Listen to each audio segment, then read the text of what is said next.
So, good evening, everybody. Welcome to another episode of the Midweek Mix-Up.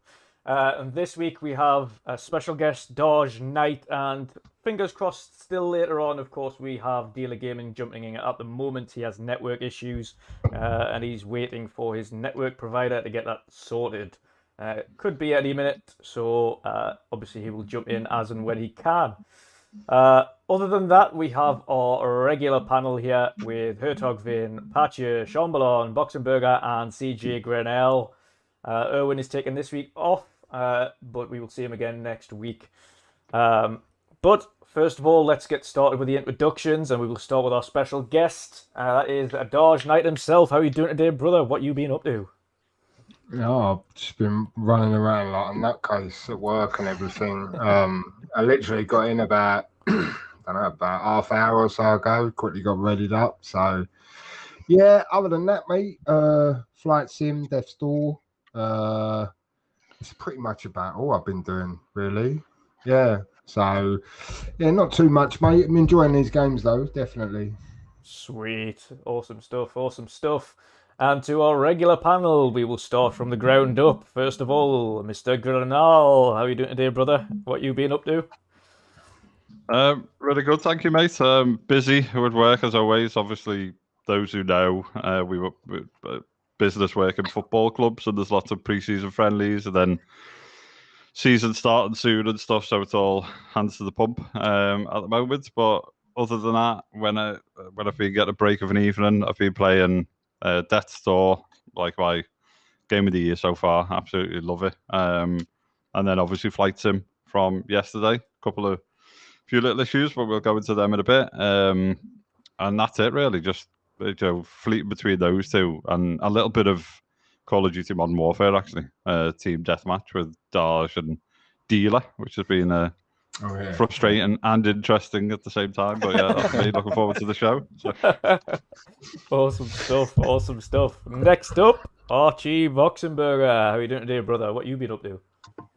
Thank you. I'm doing good. Looking forward to the show. Even though I probably won't be able to stay the entire time because I have to finish up a video for tomorrow because a certain embargo is going to drop tomorrow.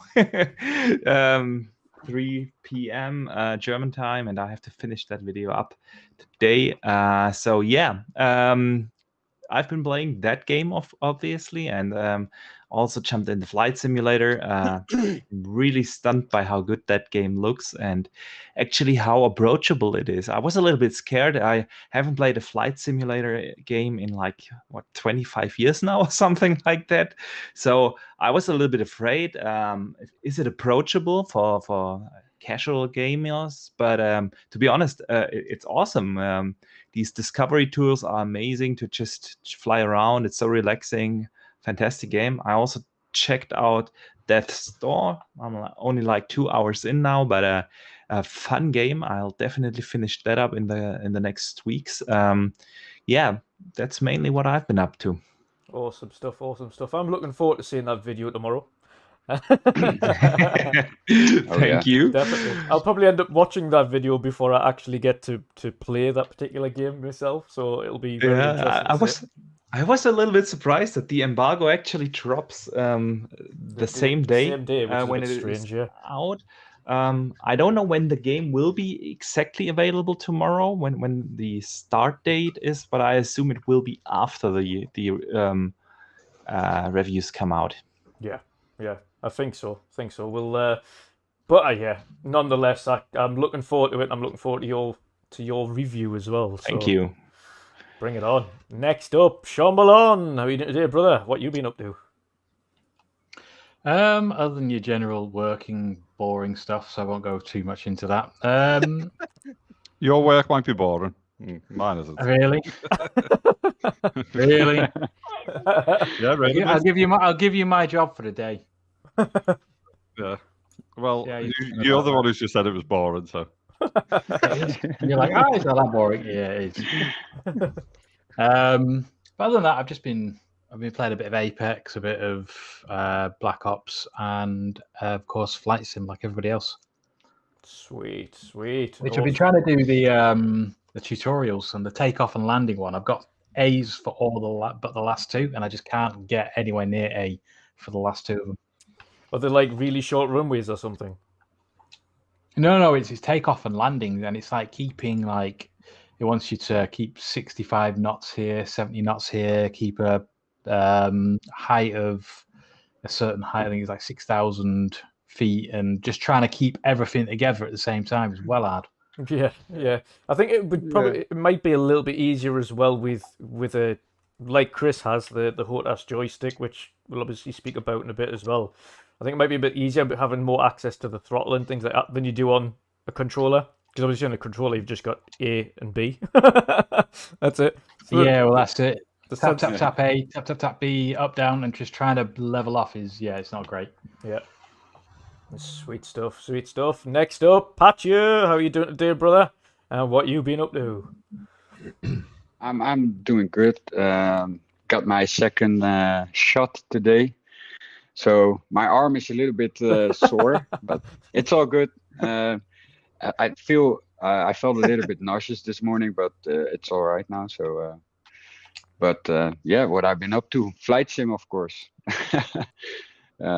And I tried to play some rounds of PUBG, but recently it seems that the game is kind of bugged or something, because every time when you finish a game, the game crashes. So not gonna play it until it's fixed. So yeah, flight sim for the moment, and like you guys, tomorrow the Ascent. So sweet. I'm looking forward to it. Happy days. Next up, Hertog Vin. How are you doing today, brother? What you been up to? I'm doing really good, thank you. Well, flight sim yesterday with you guys. That was hard. It was my first flight sim ever, but really enjoyed it. Visuals were great. Love the fact that we fly to Machu Picchu and it wasn't there. Yeah. So it was perfect moment. I've been playing a lot of Skies of Arcadia on the Dreamcast for the on my Twitch as well, of course. Love it again. It's been 20 years and I still remember some stuff, but not enough, to be honest. Yeah. I was looking for like an hour for a golden statue on stream. It was I pressed all the text through and then I forgot where it was. So and you can't find the text back, you know. So I was just flying around. But that sucks. I found it at the end. I played some Apex with Ramon and some Emil and Badass and the guys. Yeah. And well, I was gonna play more flight sim, but then I got this email this morning that I can play Halo tomorrow. So I'm not jealous at all. I'm not jealous at all. No, Oh yeah, I got that email as well. Yeah, so I'm sorry, but a flight simulator has to wait because the next days I'm on Halo. Sorry, sorry, Broody. Sorry. I'm probably one of the only ones who intentionally didn't sign up for Halo. Like the only reason I haven't is because I'd rather wait till launch to play it fully. No, Pat didn't either, but yeah, I'd rather wait. I know everyone loves the tech tests and things like that, but yeah, I'd rather wait until I'll let you guys do the test and I'll wait for the polished end game to come out. I didn't even know that they tweeted it out, like that you can sign up for the for that program. So yeah. Oh, yeah. Well. Brilliant I got stuff. Flight sim, so I'm good. Yeah, exactly. Good stuff. We will get into. We're gonna tackle the tougher, more important topic first, and then we're gonna get into some fun. First of all, the main topic, and you will have had quite a lot of the shows around the YouTube sphere cover this already, but of course we want to get our panel's opinions and points of view on the subject, and that is of course the fallout from the Activision lawsuit by the state of California based on sexual harassment claims, and they are quite substantial. It's not just one or two. It is a vast number, which is now escalated in a full worker strike at Activision as well, due to the comments made by Activision afterwards in their statement, which did little to really make up for anything or even go towards justifying anything or even apologising. If you weren't aware, of course, the issue with Activision is not only just basic sexual harassment claims. This goes through to personal photographs and messages of employees, female employees, being passed around the office.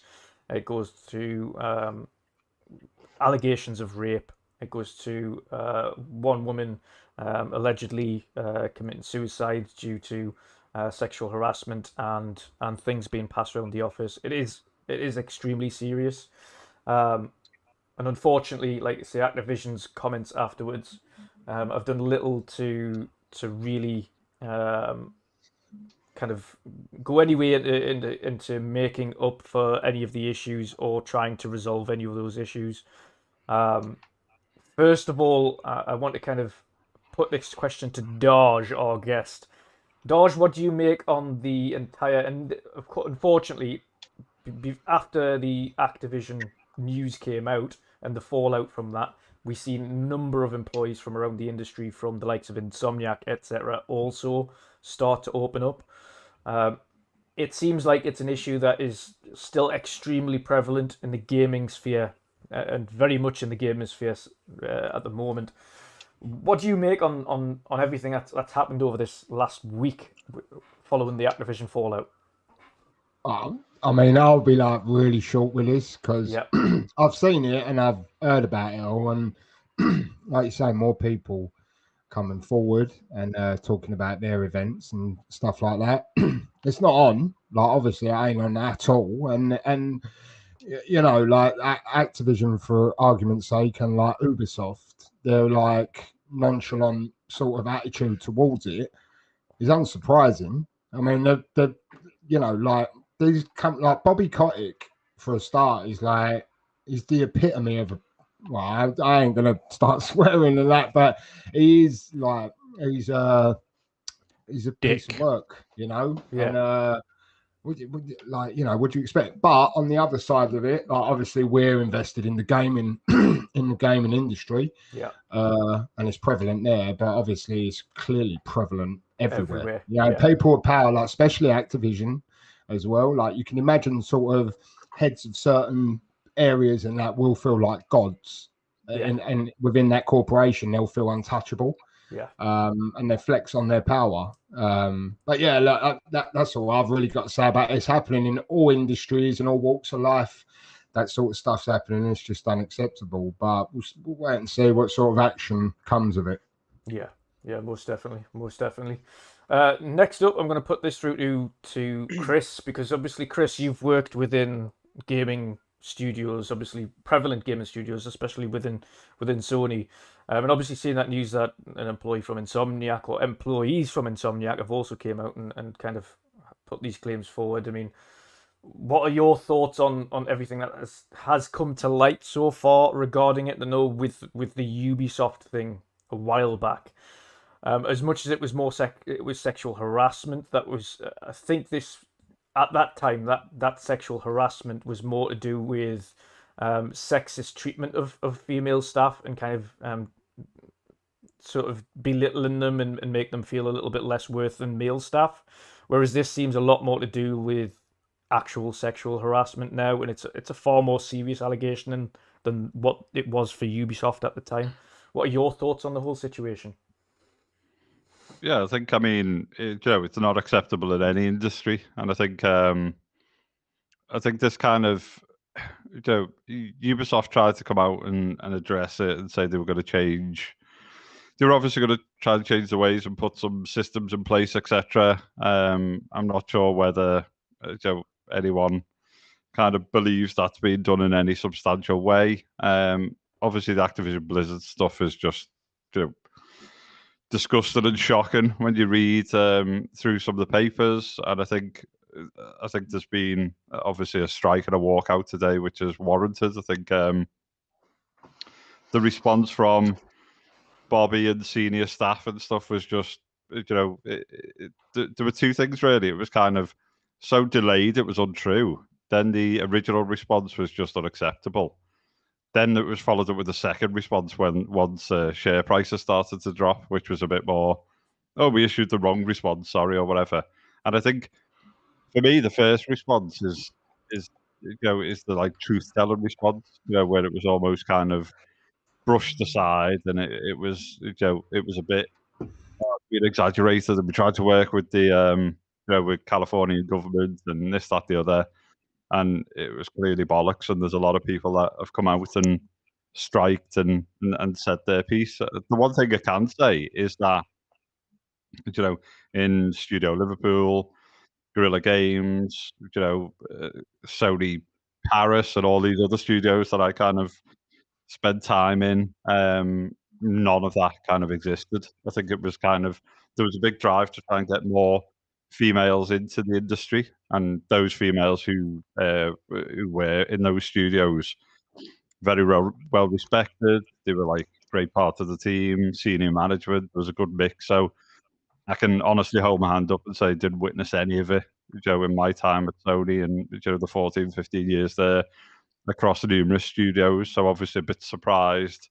I'm not saying I don't believe it. I'm just a bit surprised to hear it on the one hand from Insomniac, but then I think that there seems to be maybe that there's a slight difference in mentality between the US and European studios, and I think obviously got a lot of US friends who agree that everything that's come out is disgusting and things like that. But I think the fact that the Activision one, there was this like frat party mentality and stuff. Well, frat parties and stuff are non-existent in Europe and the UK and stuff. So that kind of mindset's not really, certainly not really in our business.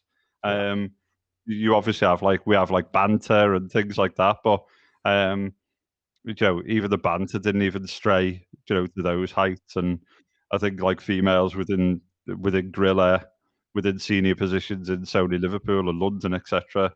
They could be involved in banter, which, as I say, was non-sexual. It was just like a good joke and that you would have with your friends and stuff. But they were well, there was none of this kind of really extreme stuff that's come out of the Activision thing, which is just madness, where it was just acceptable for people to kind of touch and invade people's spaces without their permission. It's just that's just absolutely disgraceful. And then the fact that hardworking individuals, hardworking females, had to kind of jump through 6, 7, 8, 9, 10, lots of hoops compared to the one lighter touch that a male, counterpart had to do to get promotion and stuff it's just not on. And I think, like Darge said, it's in all forms of, of industry and workplaces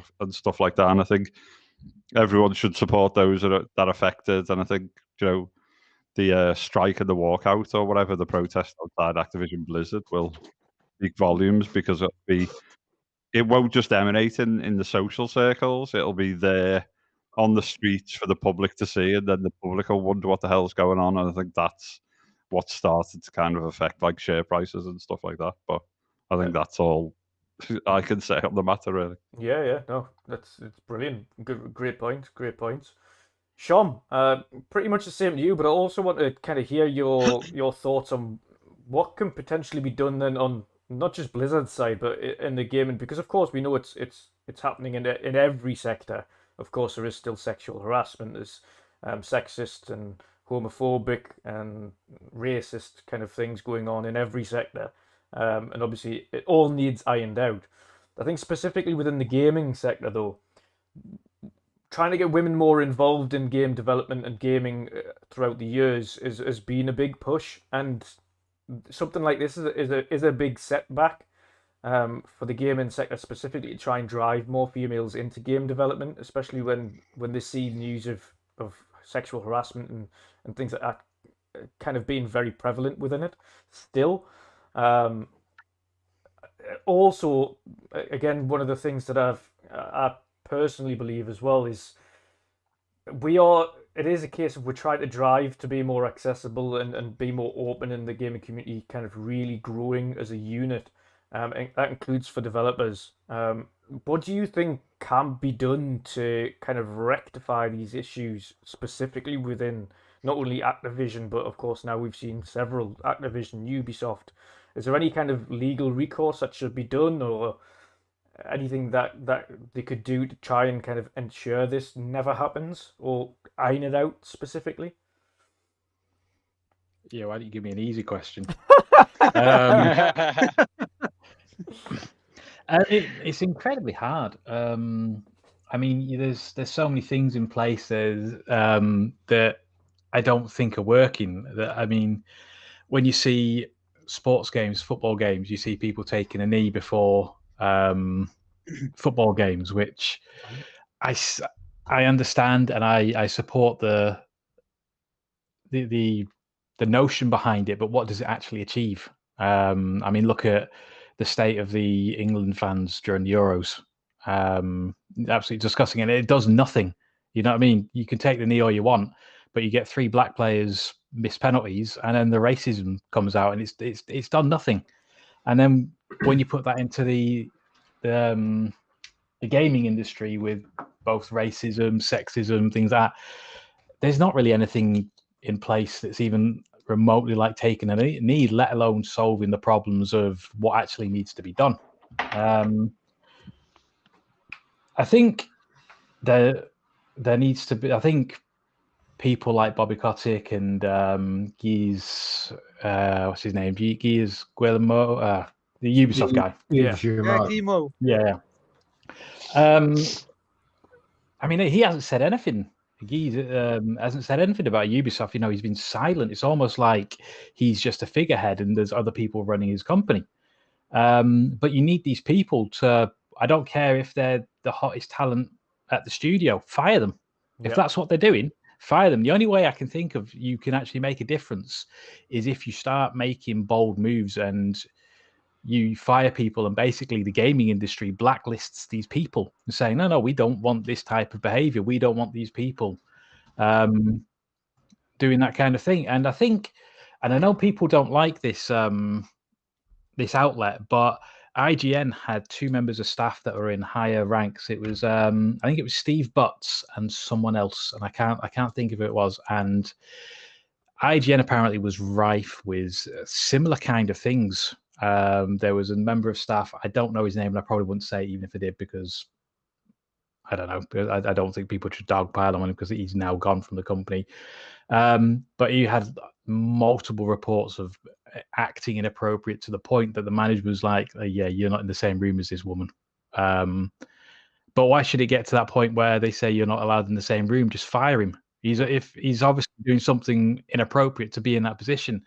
And Steve Butts and this other guy, among other things, abusing their power, swept it all under the carpet and was just basically telling women to toughen up, saying things like, no, you're too ugly to be on camera, so you can't do any camera work, and things like that. So whoever was above these 2 guys did the right thing and sacked them. And that needs to be more of a commonplace within the industry. Yeah. It should never get to a frat boy mentality. That's something that it's not there to begin with. That's something that gradually happens over time as you know kids. They'll do something, and if you don't get in trouble, they'll push it a little bit further, and they'll push it a little bit further, just testing their boundaries. That's what humans do. That's how we know our limits. Yeah. And you only get that mentality when nobody challenges you. And it's not enough to kind of say, look, mate, don't do that again. Look, mate, don't do that again. This is the 3rd time. If you get into a 3rd time, see you later. So I don't think there's any particular laws, but there needs to be some hardline stances taken by studios. And I don't care if it's Neil Druckmann. I don't care if, I'm not saying Neil Druckmann's involved in this before anyone clips that. I'm talking about, I don't care if it's the talent of Neil Druckmann.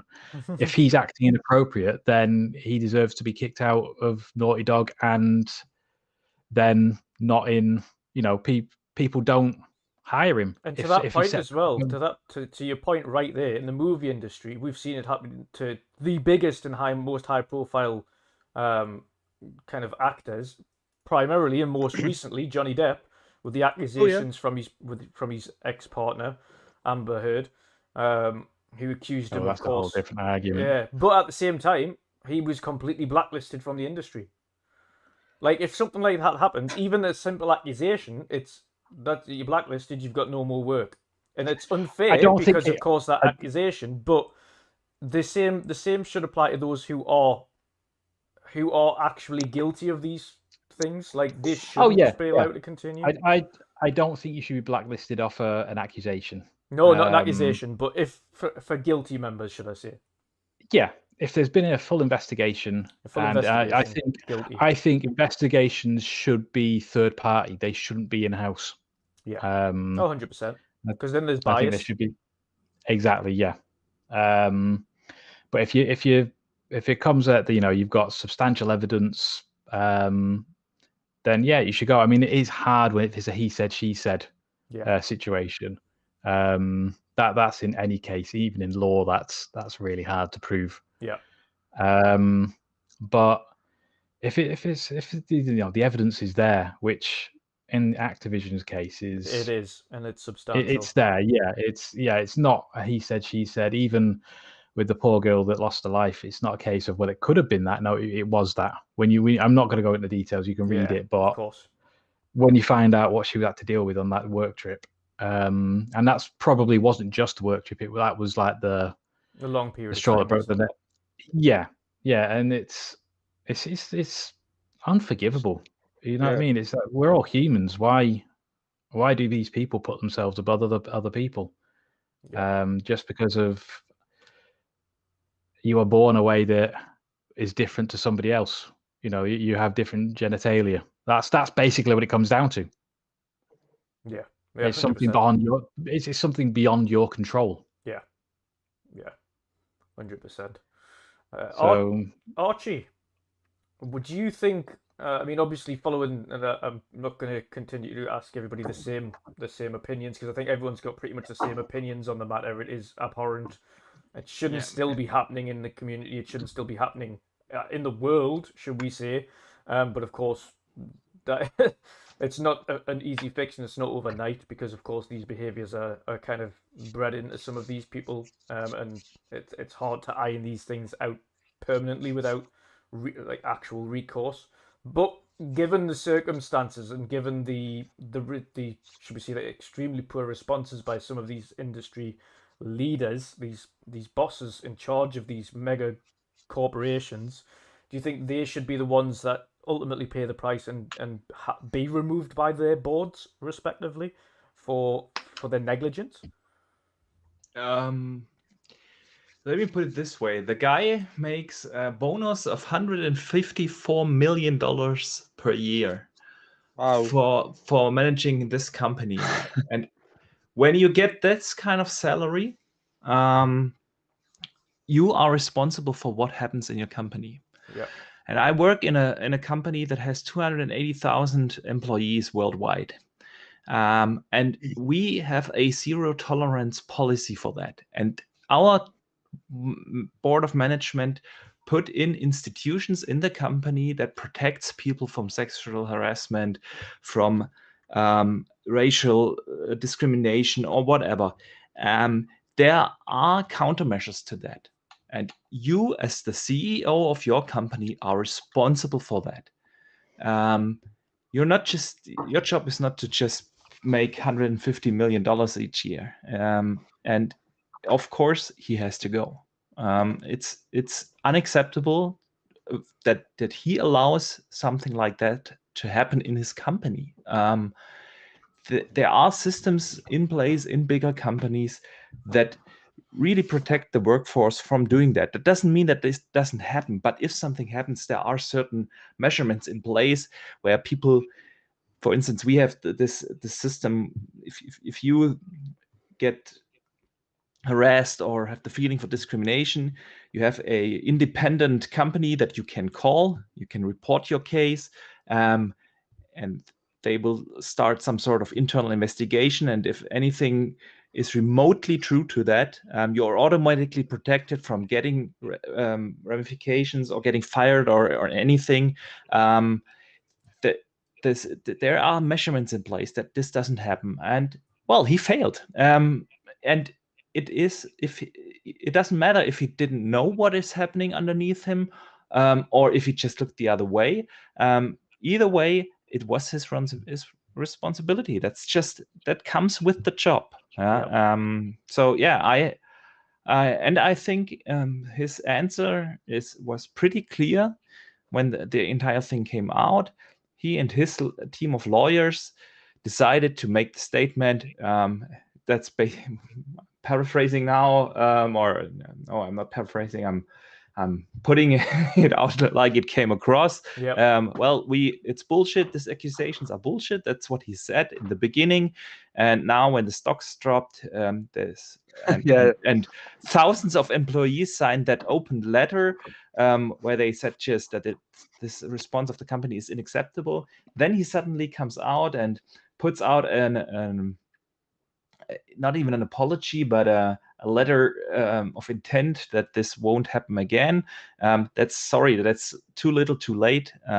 It's just not how you should manage a multi-billion-dollar company. Yeah. And I think you're right, Archie. And I think I touched upon it before. That was kind of like off the back of share prices dropping, which just tells you all, doesn't it? He's like protecting his bonus for next year or whatever. I think you're right on a lot of the things that you said, and I think it doesn't matter how kind of high up you are. So I won't go into like specifics on like names and stuff like that, but early in my days in kind of like Psygnosis and Sony and stuff, there was there was kind of like the studio manager at the time had like a group of like, basically there was like favoritism happening, and it started to impact on like people's work-life balances. And the kind of head of Sony Europe at the time, I won't say who it was because then you'll guess dates and stuff like that, but like he independently came to Studio Liverpool, interviewed everyone alongside HR, listened to everyone's story, because obviously if it's one or two people, it could be hearsay or word of mouth or whatever. So listen to 40 odd developers, listen to what was happening, what they witnessed, so on and so forth. And within the space of like 2 days of interviews, completely like got rid of the studio manager at the time, got rid of like the right-hand man who was kind of helping him kind of bully people into kind of overtime and different work practices that they didn't want to. And it was swift and quick, decisive action. So it shows that it doesn't matter how high up you are.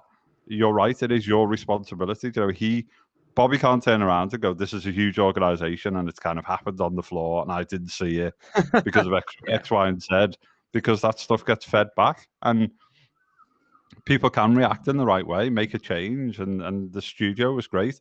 And it wasn't to do with sexual harassment or anything like that. None of that stuff existed. It was more to do with like cliques and making people feel bad if they had families and couldn't do kind of overtime and stuff at the time, which was not acceptable, and it was dealt with swiftly. So you're absolutely right. He can't even come out and say, it happened so far below me that I wasn't privy to it or this, that, the other. It's just unacceptable. Yeah, it's at the end of the day, it is his stewardship, it's his organization. He needs to know.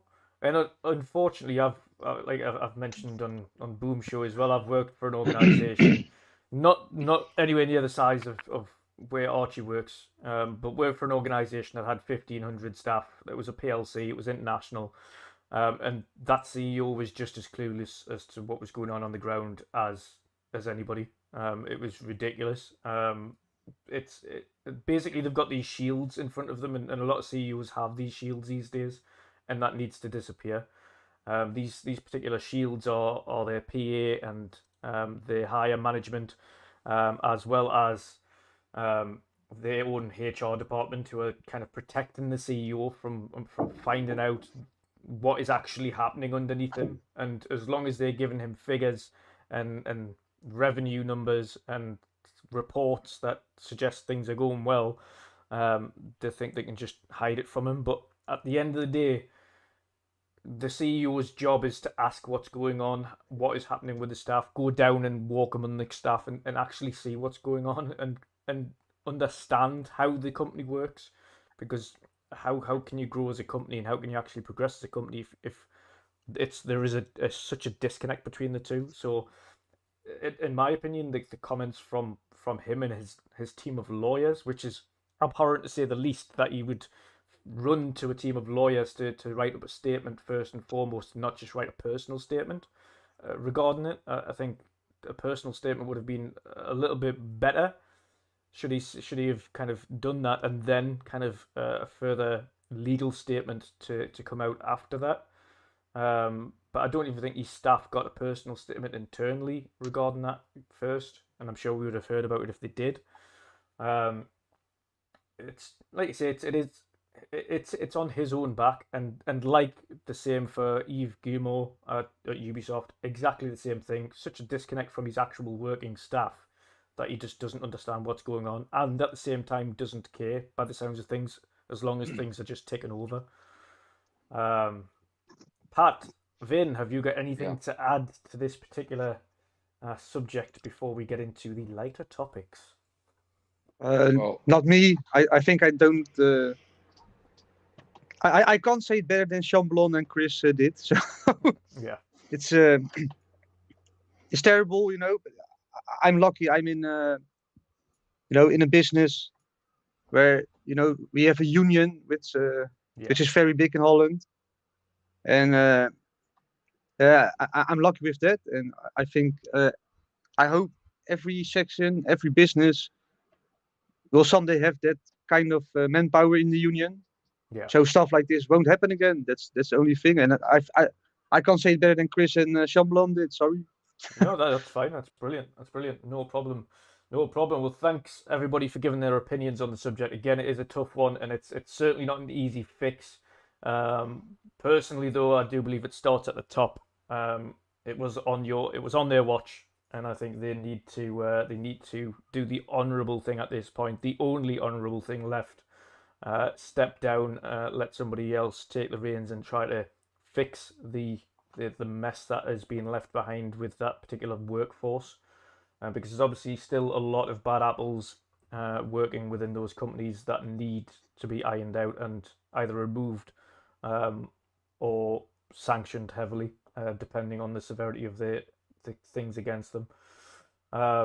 If there's one thing, sorry. Go on. If there's one thing I want to say is that there's one word, and that's respect. Like, have respect for each other. We are all humans, and seeing that he didn't take this serious, because how can you not take something serious if people are complaining about this harassments and that kind of stuff? So like, have respect for each other, and yeah, man, that's the thing that you miss now in this world, is respect. Yeah. So I hope, like Finn also says, is that it for different kind of companies it's gonna be better, So let's hope this is not it's getting worse, like maybe for other companies or stuff. So yeah, respect. Hopefully this helps shines a light on the situation for the sector. And much like, and this is a completely different thing altogether, but much like the whole loot box fiasco did with EA, when they eventually got taken to the European court and they were told, right, knock the loot boxes on the head. Like, you need to be very open with what these are. At this moment, it is very much gambling. You can't do this anymore. Until that happened, like, that was still very much prevalent, and that set a precedence. When they got really hit hard by the EU court surrounding loot boxes, it caused an issue. And again, this mass walkout by staff at Activision Blizzard is very much something that hopefully will shine a really big light on it, and cause other studios who may be having the same issue to kind of take notice, and any of those staff that were too afraid to come forward to stand up and have the ability to feel like they've got a voice now and speak up about their issues and their complaints and their own problems. It's the only way it can be fixed is if people have the ability to speak up, or feel that they can speak up and feel safe to do so. But thanks everybody in chat for listening to our opinions on that particular matter. We know it's obviously not it's not a happy subject to speak about, but it did need to be spoken about. We will go on to some greater gaming news now, and let's go over to our first topic. And our first topic today, Flight Sim. So Flight Let's Sim. go. Obviously, it is an awesome game. We've quite a few of us now have had the option to play it on PC for a little while, but we've been eagerly waiting it to come to console for many reasons.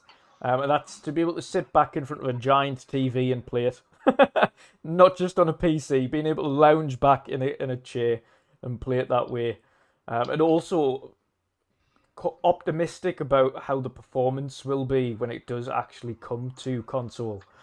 And I think everybody's been pleasantly surprised by the outcome.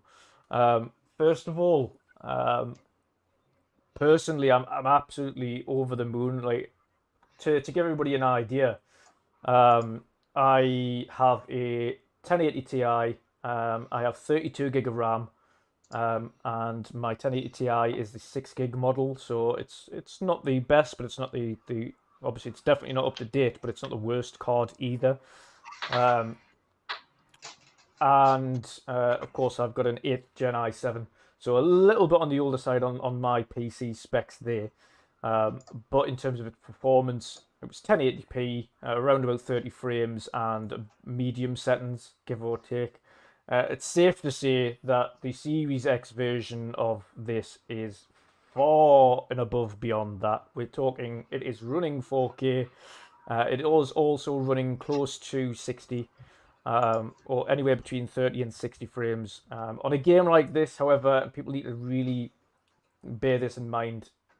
60 frames is nigh on unnoticeable due to the way the aircraft moves, how fast you're actually going at certain heights and things like that. You can't really tell the difference on 60 frames between 30 and 60. I think people will notice that if they've played the PC version versus playing on the Xbox version. But in terms of the world density, the quality of assets used on the console versions, it is a step up compared to what I've been playing. And it is extremely pretty to look at, and runs really smoothly. I am absolutely over the moon with it. We will go first of all to our guest, Darge. How are you finding Flight Sim, brother? What are your kind of key takeaways from your early 1-day impression of it? I love it. I was like, because I've had it on the PC through Gamepass for a while, and I was at XO19 in London when they sort of showed like the trailer for it. And I remembered it from back in the day, so I was like, "Oh yeah, nice." Yeah, I didn't think too much of it, and then obviously I got the rig and thought I'd give it a go because I heard that it was just smashing cards up, like just breaking them. I love it. Like I literally, like, and not even as a game, but just as a resource that like you can just go anywhere in the world and view it. Like, yeah, you look at a satellite image on Google or whatever, and it's just a top-down flat. I know you can do the street viewy thing and all that, but it's like, it's mad. And then I was going to do a video on it, and then the launch on the consoles was bad, wasn't it? Like, it weren't bad, but you had like the button mapping issue and the day one patch that everyone was fucking whinging about, and it was like, Yeah. I know. I just didn't end up doing it. But yeah, definitely recommend them bush trips. Like they're what I love doing because they're like little sightseeing tours on their own. You got the little GPS compass, tells you the bearings to take and whatever, and you sort of getting to see. Like I did the Balkans last night. I'd have never gone there in my life, and then I went there. It's beautiful. Like it's amazing. I just need Microsoft now to acquire Asobo because they're obviously going to work in partnership on this for a long time. Yes. Yeah. So we'll wait and They see. just got funded to stay independent, right? For a while. Yeah, and Tencent bought themselves in, so I don't think that acquisition is going to happen. Yeah, 10% bought into Asobo. Yeah, they bought like 21% of I didn't know of that. Asobo to have a blocking veto in the management board. So yeah, not gonna happen soon. Oh well. Anyway, Damn. it's it's good. Damn. Brilliant We still have stuff. Crytek. We can use Crytek. Brilliant stuff. Yeah, but that's obviously also very difficult because of the stock of the shareholders parts there. You know, in Europe, you have to have like if you have 21% of a company, you can block basically every vote, and that's also the problem apparently with Crytek, from what I read the other day. So it's gonna be difficult with them. We better Let the guy Microsoft dream, man. Tencent, right? Sorry, what was that? Yeah, thank So you, let Shomberlon. the guy dream. You like the dream? Yeah, killer. man. Oh, I really want this. Well, that's not going to happen because of X, Y, and Z. Oh, okay. Well, we've got this always. Well, you know, No, never happened. that's a tough one as well. I just have a really small No, list, that's right? true. It's Crytek, it's Remedy, and Sega. Then I'm happy. It's all I want. And I wish Crytek would happen. I've been saying that for years. I would love to have a German studio in the Xbox game portfolio. So I'm not saying I don't want that to happen. I'm just saying Free review codes. Free review codes. I don't know. I don't know if that's gonna happen, but yeah. Awesome stuff. Next up, we will go to Archie. Archie has to, as he said at the beginning of the show, he's still got an awesome video to finish off for release tomorrow to coincide with something. So, Archie, what are your thoughts on Flight Sim so far, brother? And before, obviously, what I will want to do after this is touch on kind of issues you might have had or problems that you think they could kind of iron out. But I will get your opinions on both what you love and things that you want to see improved as well. Okay. I absolutely love it. I didn't expect it to be that fun, to be honest. I've always seen videos about it, and I thought, oh, it looks gorgeous and everything. And then I started it up. I went straight to the tutorial section, and then after doing the like fourth or fifth of those tutorials, I was like, man, that's going to be so difficult to play if you need to consider everything while flying. And then I just started one of these discovery flights, and I realized, hey, even a noob for Flight Sim can fly a plane in there. Obviously, I can't do the good maneuvers, but I'm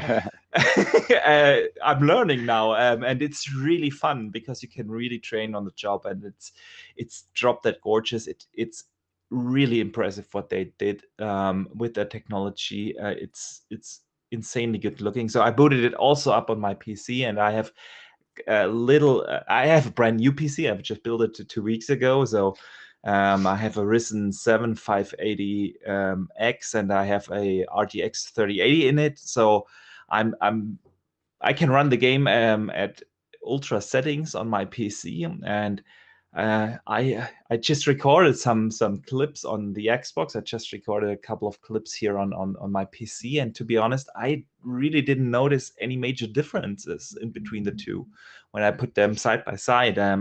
Obviously, I don't do the pixel counting like Digital Foundry does. I'm waiting for their comparisons, but from my perspective, what I could see, I didn't really notice any major differences in between the Series X and the PC, and that's that really tells you something. How good that game actually runs on the Xbox.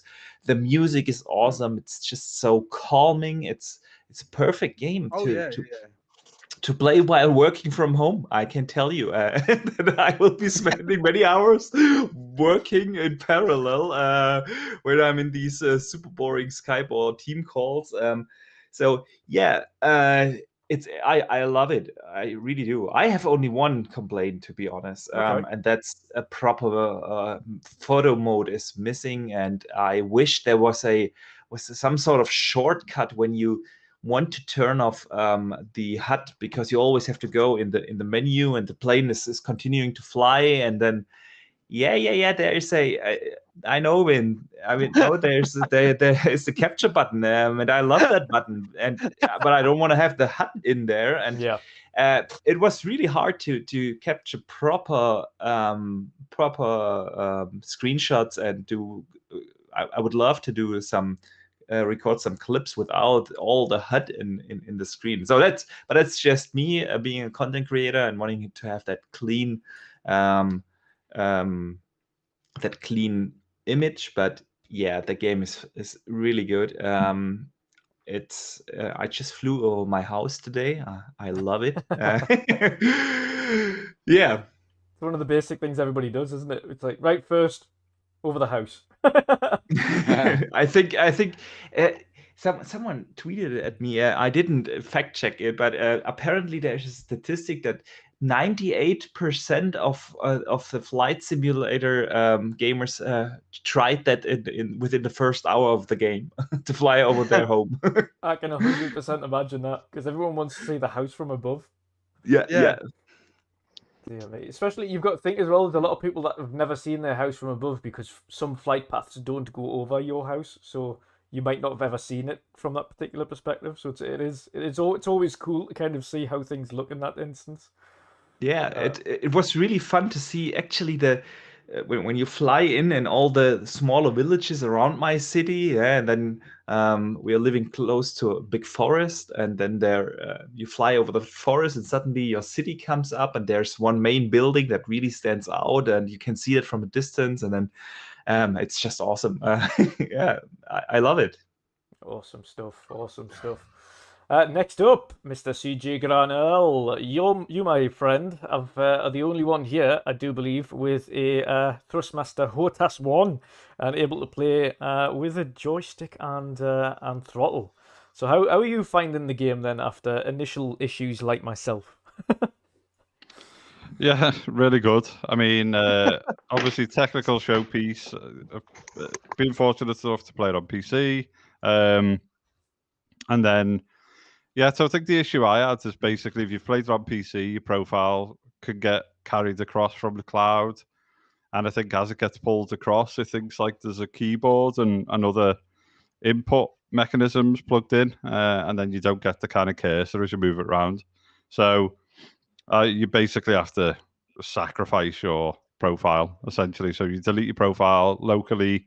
You either cancel the sync when it tries to, or you delete your profile in the cloud as well and lose that. But I'd not done much on the PC version, so didn't mind sacrificing the profile. Everything works fine. Then I'm just in the middle of kind of setting up sensitivities and stuff on the HOTAS, but it's it like plays really well. I think having that kind of finite control of the throttle works really well, and it's a weird one because you have to kind of get your head around that it's not like a one-to-one throttle. So you obviously can either give it a load of like power or reduce power, and then you reset the throttle back to the middle to kind of hold where the power's at and stuff. So it's it works really nice. Game looks awesome.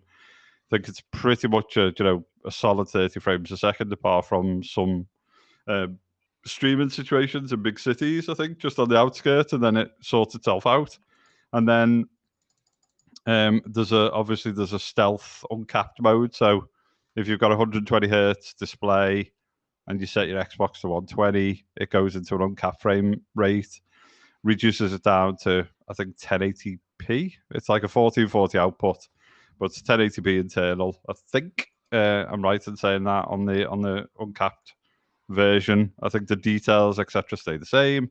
But yeah, I think Digital Foundry were getting anywhere between kind of 89 and 115 frames a second, smoothed it out. I think it kind of it enhances or makes those like the few little streaming issues a bit more noticeable on certain cities. But I think for 90% of the flying, where you're flying around like gorgeous landscapes and stuff, you don't really get those streaming issues.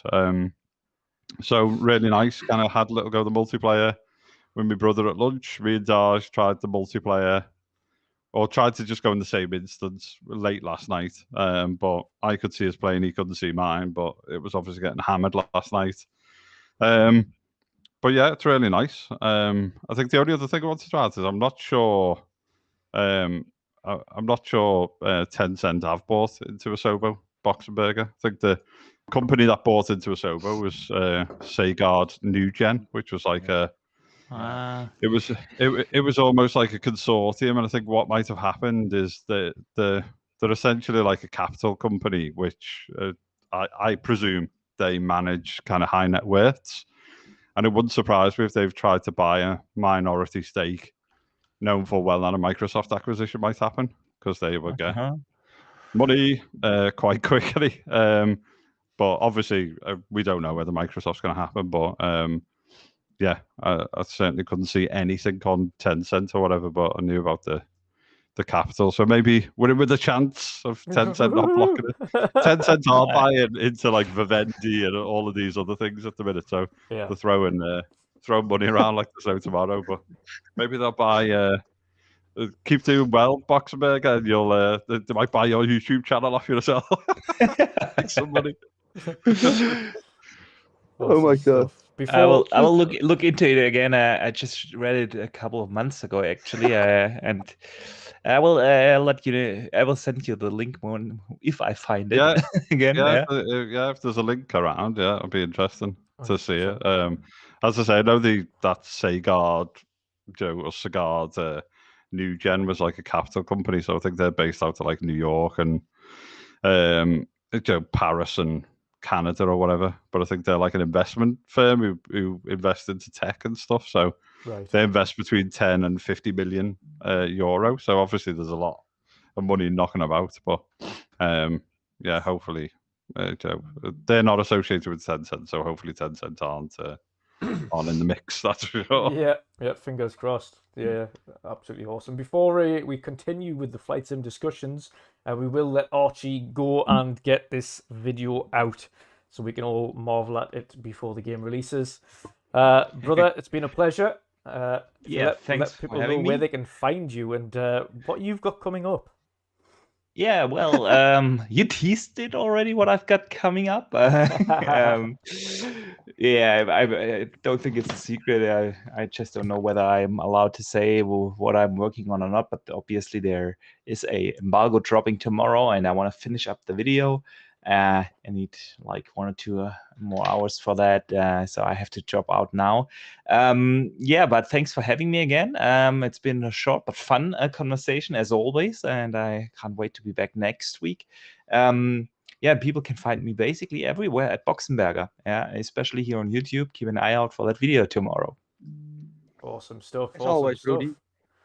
Brilliant, brother. I'll let you get off then and enjoy the rest of your evening and get that video out. Thank you. And ready to rock and roll, and we'll go from there. Take care, Archie. And you guys have a good one. Yeah. Yeah. See you, man. Have a good one. See you, Archie. See you guys. Cheers. See you in a bit. Next up, we go over to Shomberlon. Brother, how are you doing? We spent a substantial amount of time on Flight Sim last night. Trying to figure out how to actually get the multiplayer working in a semi-seamless way, and then trying to find ourselves over. Who we lost? Pat disappeared a second there. Yeah, Pat disappeared. You might have pressed the wrong button. And then trying to find Machu Picchu for a bit. But yeah, what's your thoughts on Flight Sim so far, and what would you like to see improved? Technically, like everybody said, there's no point dwelling on it, but it's just amazing in terms of what the visuals and stuff. With the caveat of when you're in the lesser known areas, like where I live, I think it's satellite data they use, isn't it? Yes, yeah, Bing Maps. Yeah, they need to update, man. Yeah. Where I live, I've been here 3 years now, almost 4. And some of the area, it's just like, that's wrong. Like the high school near me got completely demolished and rebuilt, and it's still got the old high school, and that was been rebuilt before I even got here. When I looked at when I look at my house, it's just a flat object. There's no even 3D-ness to it. So it'd be nice haven't if shown Scotland that much love yet. Then no, not really. Like I went one of the places I went is I went to try and find, and I think I was successful, but it's hard to tell where I worked when I was in China. But obviously, I understand that they're not going to have up-to-date Chinese projections just because of how secretive China is, and the uproar would be if you've got a satellite flying over China. But Scotland, it's got to be at least 5, 6, maybe more years out of date for some of it. Like I live across the road from a doctor's kind of complex. There's a couple of doctor surgery in the same building, and that's not even there. right. So it's all a little bit thingy. So that'd be one of the things I'd like to see, is that they update some of the rural areas quicker. I mean, it's been out a year, so I'm not too confident they will. Or maybe now that the Xbox version is out, they can concentrate on that. Who knows? But I think that the two major things I've thought of is that maybe have like a multiplayer lobby where you can invite your 6 friends and then jump into a server together, rather than the faffing about that we had to do when we were trying to get to Machu Picchu. Joining groups and leaving groups and joining server types and some people like Darge had issues with, you see what they see you, but you can't see them, or vice versa. It's just kind of like, what is that all about? Just make the multiplayer thing a lot more simpler to join. And I think the other thing is, just with the controls, have a better console tutorial, should I say. Yeah. Like at the moment, mine's on. I'm running it between 95 and 115 frames per second. It's constantly fluctuating. I'm doing an auto thing because I need to get an achievement for flying 600 miles on autopilot. So wow. So that's what I'm doing while podcasting. I'm flying from Australia to in the Edinburgh. background. It's doing it for you. It is, yeah. True achievement.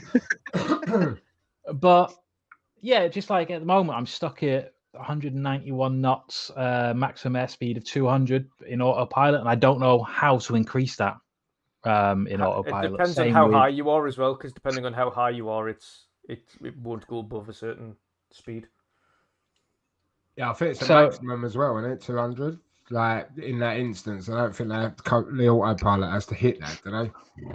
Yeah. I don't know. When I'm diving straight down, I go a bit quicker, but yeah.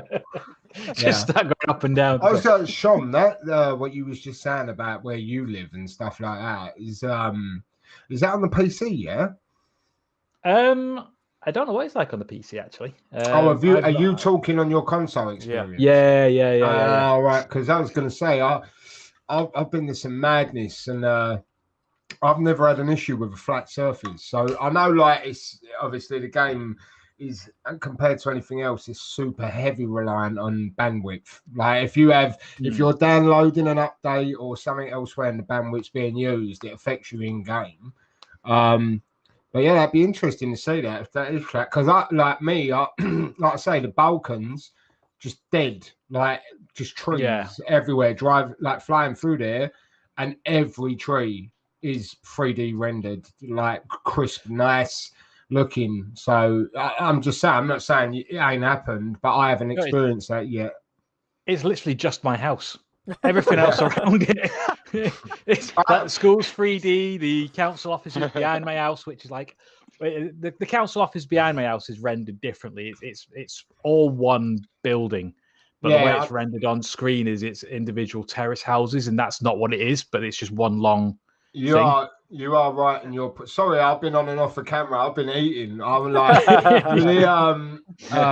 you're right with the imagery though, with the out of date stuff. Because obviously West Ham, I flew over the London Stadium, and there's still like construction sites around that, like which those towers that they built over there now, they've been long finished a couple of years. So I think you are right. They're about 4-year-old images that they're using, 4 to 5 years. Yeah, and even stuff like I went to like it's one of the places you can go is like you can teleport. There's Beijing.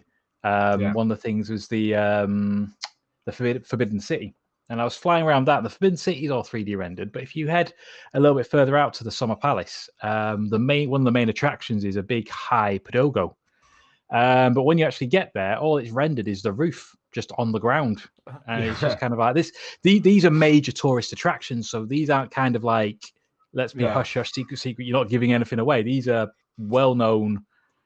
Hopefully that's just a early day console issue, like, and they'll patch that out or something, I guess.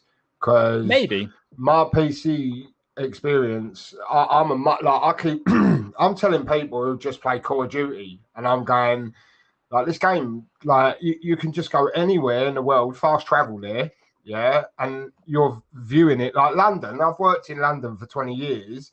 Flying down the Thames, I'm seeing views that I've never seen before. Do you know what I mean? So, it's I love it. I think it's amazing. No, it definitely is. Like before I was almost late for the podcast because I was trying to find where my mum lives in Spain. And I've only been there a couple of times, but it's detailed enough times that I'm able to kind of go from the sky. There's that. It's this right turning here, yeah, and there it is. That's where she lives. You know what I mean? It's just kind of it's enough for me who's only been there a couple of times because to know where it is, to find it. And I mean, I've been a little bit negative, and I don't mean to be, but when you go to a place like Bora Bora, holy crap, that's beautiful. Beautiful, isn't it? Everest, flying Everest. When we were dicking about trying to get to Machu Picchu, when we turned the clouds on, all of a sudden you got these huge, massive clouds that you're flying through, and it looks absolutely spectacular. It really, really does. I'm really looking forward to jumping into one of them live storms. Just when one of these big monsoons kick off somewhere on the planet, I just want to find out where it is and fly into it. I know it sounds horrible, and people's houses and people lose lives. You're just like, when's the next hurricane in America? I can't wait. It's like, there were actually, we hope you're all safe, guys, but I want to fly into it. there were actually guys that the hurricane that was on Florida a few weeks ago, they fly through it. It's insane. Like they also said, it's like for those people, it's bad, but to fly it in the game, it's awesome. They said so. We missed the typhoon that hit southern China in Guangdong. That was like last week. Yeah, that hit. So we could have flown there. I could have taken you there to have a look. But yeah, that would be amazing. I've seen pictures where you just got loads of people just lined up around this hurricane when it was on PC. Yeah. Patya, what are your thoughts on Flight Sim so far, brother? I know yourself and Vin are new to Flight Sim as a whole, so what's your thoughts on playing it for the first time? Well, it's really amazing. I'm looking my eyeballs out, seriously. You guys already saw it on Twitter. I tweeted out some pictures from the Mount Everest, and seriously, I can't get enough of that place. It looks so freaking amazing, and that counts also for the other places I've flown so far. So I'm looking forward to get to more and more places on this game, and it's just amazing. Like you know my reaction yesterday when we were playing. Yeah, it's insane. Yeah, and like I really like the live weather and stuff. So you can actually, like yesterday we were flying above the Netherlands and you had the rain, the storm, the lightning. It's crazy. Like it's, if you're really there, you are, but it's insane. Yeah, I'm really impressed by this game. The way it looks, the way it plays, it's amazing. It's amazing. And like Shom also said, like with some places it doesn't render really good, and I've tried to also fly above my house, but it's so hard to see because I've never seen my place from above where I live. And when I fly above The Hague, there are so freaking a lot of houses. It's crazy. So I have no idea where to look or where my house is, you know. So just and probably I'll need a slower plane as well. Yeah. Because I think I'm going too fast, so that's why I cannot see it. But yeah, man, like the game is gorgeous. Really, it is. I love it. Awesome stuff, awesome stuff. And Vin, you are also a first-time flyer. Yeah. So, how did you find it then? What's your first impressions? Well, I thought it would be more difficult. That's the first thing. I mean, I've seen you crash on multiple occasions, Vin. Oh yeah, man, I gotta be honest. I love the crashing parts, man. It's you have so much detail. You know, I was like with Xbox MiG 29. We crashed together on accident by the Statue of Liberty. But if you turn the camera to the Statue of Liberty, it's so well detailed and stuff. You know, it was crazy. And then I crashed my plane in my back garden. It was insane. But that's the only thing. My house looked like another house, but that doesn't matter, to be honest, because the football club on the other side of my of the road here in front of me was there. So it's good. I really loved it, man. It's amazing. We planned to fly from Valkenburg Navy to Rotterdam, and then with the live weather, with the thunderstorms, the clouds and stuff. It was for me mind blowing, man. This is pure next gen stuff. It's crazy. I was flying the plane. You see all the other planes, and the lightning strikes around you. That's even like the cars are driving on the roads, and if you land on the airport, there's this how you say them, luggage drivers and plane taxis and stuff driving around. It's insanely detailed. Yeah. And when you fly, it's actually so like Archimedes said, with the music and the stuff, it's so relaxing, because I had this tutorial flight and I went to Napoli, Italy, because I used to go there with my father to the stadium, Yeah. And you fly to the city and you have this like Smuggler's Bay thing, on the beginning of Naples, and it's so well done because I remember, where I walked with my dad towards the Napoli matches, it's so insanely done. And then with the live weather, the water, then the relaxing music, it's crazy. It's absolutely crazy. So for all those people arguing, is it a game? Yes, it is a game. It is a game. It's something you can't do in real life, legally, but it's just do it, man. It's insane. And it's the only thing, some map updates, like Machu Picchu. We were flying for like 2 hours. Yeah. Then we arrived at an empty place. It was fun, it was beautiful, that mountains, yeah, where Machu Picchu was behind. Yeah. Gorgeous, the snowy parts, the clouds and everything. And then, it's a shame that Machu Picchu wasn't there. That's the only thing, that it was like Mick and me crashing down to find it, but it really wasn't there. Yeah. Have you guys downloaded all the update packs? I Or have. like I 5 or 6? literally finished downloading them when I finished playing my play session last night. So I'm yet to actually play through them with all the updates on. So I'm going to be having a look at that straight after this show, to be honest. Because the PC one's just dropped as well, Chris. The one that I thought I had yesterday is actually dropped now, 22 Oh, gig. the update. Cool. I'll So do it that. should run even better.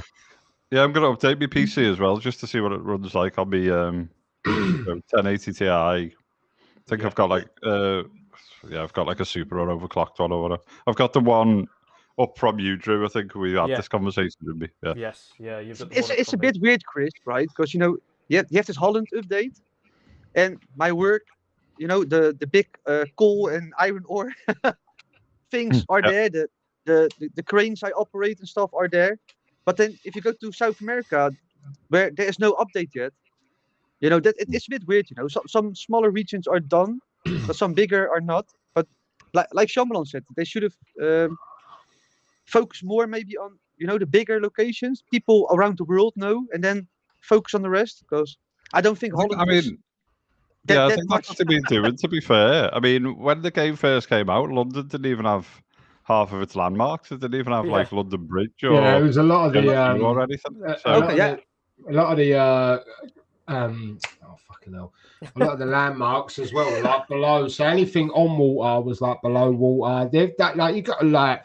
I know we sit here and we sort of go, oh, you know, this ain't done, that ain't done. It's the globe. It's the whole world. Yeah, like it's gonna take scale. time to go over True. all That's the true. fine details. So But it's for me, it's, you know, the weird thing for me, Darge, is that a small country like Holland is fixed almost perfectly, and then like Machu Picchu, a thing the whole world knows, or the Chinese thing Steve said, that's not yet in there yet. That's a bit weird for me. That's the only thing. But But I they're haven't played PC, so Yeah, Or and like- I can guarantee you though that they're looking at like analytics of where people are flying to then prioritize like, oh, Yeah. we need to do this landmark, we need to do this, Oh, we need to right. do this. The other thing as well, there's like tools on the PC. They've been out for like, for a good while now, where people can go in and kind of in the community and they can use things like Google Maps and other mapping facilities to like chop the 3D models of like Oh. stadiums out and stuff, and then they superimpose it into like their own game and stuff. So I think there's like the community will start to grow now. I think to fill those things in, they've got they've got their actual art. If you think about it, if the Xbox version, the Xbox versions weren't coming out, then they probably would have spent all the time, doing the kind of update the PC version and putting their effort and time into that. But the big thing to do is they've essentially been making it run on a console, which I think to get it to the level that it's at now, to get it to like the the frame rate that it works at, the level of detail and stuff. You even had like the Digital Foundry guys saying how impressive it was. Yeah, it's awesome, and I think the majority of the time you're kind of venturing around these like beautiful landscapes and stuff like that. I think it'll just be a case that they'll just keep doing packs and stuff, and we'll eventually get the things we want. They may not go out of the way to do the Shomberlon's house update pack, but you'll never know, Sean. It's discriminatory. That's why I was going to. The point would have been with the Sobo, like surely that's a long-term contract they signed with Microsoft. Yeah. Like with the Tencent, well, like obviously got disproven, but you would think if someone like Tencent was sniffing around a Sobo, Microsoft would just go bang and get it done because they're going to be working in partnership with them. And they've worked with them for quite a while as well. Yeah. That game could be around for the next 10 years. And people will be using it to travel wherever they want to visit stuff. And it's only going to keep getting better as well. I mean, for people who obviously Flight Sim on PCs, has it been around a year now? Is it a year? Yeah. Maybe it's a little more. And it's took them the best part. And not only, of course, have got this team doing the Xbox port, but it's also took them the best part of the year to do the 4 major world updates so far. And they're not going to just stop doing the world updates. They're going to keep releasing them, but we've still had 4 major upgrades to it, and that will continue. And then, of course, and quite a lot when I've been kind of posting it on here as well, a lot of people keep forgetting that you've got the Top Gun pack coming out in a couple of months. Or whatever it is. Yeah, which will be it's jets and stuff, and it's like, and the thing is that like there'll be proper model jets, obviously, aircraft carriers as well. Landing on aircraft you can buy carriers. jets from the marketplace. Oh wow! Yeah, so you can buy jets now from the marketplace. The problem is, no disrespect to the content creators, but like the cockpits and stuff are like terrible. They're like really kind of low detail. They've got some instruments and stuff, but the kind of finite detail that you've got in the actual planes in the game, where you see the textures and materials and stuff, they're just kind of flat shaded objects and things like that. So they're going to be like genuinely modeled jets by the developers, the aircraft carriers, etc. So that'll be good. If you haven't flown one yet, like great fun and easy to like control, and you can do like tricks and stuff in. You need to get into the Pitts plane, which I've got on my screen in the back, which is probably you can just see it. Oh yeah. Mine's on a sleep mode at the moment. So it's like a stunt biplane, which is just really maneuverable and stuff. So you can do barrel rolls and you can do all kinds of stunts in it. So I was flying around in one of those when my brother was in one himself, and we were flying around the Isle of Skye at lunchtime, just like doing barrel rolls and stunts and stuff. Also, how good is the, like the Forza Fiesta? That's like what you got behind you. I don't know if any of you lot have watched it. Obviously, I took a photo of mine and sent it to you, Chris, last night. The detailing in that is sick. Like it's all ray traced and everything. It's just a great game. Like that's it. Yeah. That's why it's got a 92. Across both devices, Xbox and PC. It's just solid. So It is a game, right? It is a game. 100% a game. No, Darge. I think you mean it's a great simulator. Yeah, I mean, you get what you want out of it. I mean, I can just go Ibiza every day and watch the sunset, so that's just a dream for me. So I'm just call it what you like. What was it about? Obviously, we all really enjoy it, and the details, the improvements that we all want. I would, to be honest, they are just nitpicking at best. But what improvements? I'll start with Darge first. What improvements would you like to see? Not just obviously the PC one is pretty much always being improved anyway, and of course there's a lot of high level of detail and customizability on the PC version. But what would you like to see improve on the console version from your initial impressions? I haven't played it on the console yet, so I was. I mean, I'm not. I'm not. I was waiting for the Digital Foundry to come out, which has now. So I will. Yeah. I will install it, and I use a controller on both anyway. So that whole sync thing, won't really bother me too much. I can't really speak on the console, but PC wise, as the years go by and stuff, like the terrain will get more updated and stuff like that. That will get better with time. I want to see, at the end of the day, it's just a simulation thing. I would like to see with the Disney Lucasfilm sort of stuff that's going around. I'd like to see like a Star Wars expansion, just with like Millennium Falcons and X-Wings and all that gear. Just support it. Like that game's going to be around for ages. They're going to put more planes in, stuff like that. I see. What was that? It was one in there last night, Chris. Was it like a bomber or something? That big thing. No, there's a Eurofighter in there. There's a Spitfire and a couple of other things. But I think you're onto something. I think like movie prop planes, just it ain't got to be a pack. It could be like Air Force One, isn't it, and stuff like that. Like the film. Just Conair, get the Conair like plane. Memphis Bell, Memphis Bell. Oh yes, or whatever. Yes, Memphis Bell. 100%. I feel that like I say, it's going to be around a long time, and I would like to see, if there was going to be anything that I could say I would want to happen, it would be updated imagery through Bing Maps, like what Shom said, because they're clearly over 4 years old, those images. So you're so desperate for your beloved stadium to be. The stadium. No, but the stadium's fine. The badge is there. Sorry, I'll tell you what. Surrounding area. I'll tell you what else is weird. When I did capture some footage on that before, I flew over like Canada Square, like Canary Wharf and that, and the roofs of the skyscrapers look bombed. Like they were all like it hadn't quite been rendered properly. Were you on the PC or the Series S? Oh, you haven't played on console, have you? No, on the PC. But then when I recorded the footage, when I watched the footage back, they were perfectly rendered. Weird. It's clearly a bandwidth thing, right? Yeah, it must be a as I'm bandwidth playing thing, it, but when it's recording, it's like they're stored asset images, isn't it? It's weird, man. It's good. I love it. Awesome stuff. Chris, what would you improve upon from your time on the console so far?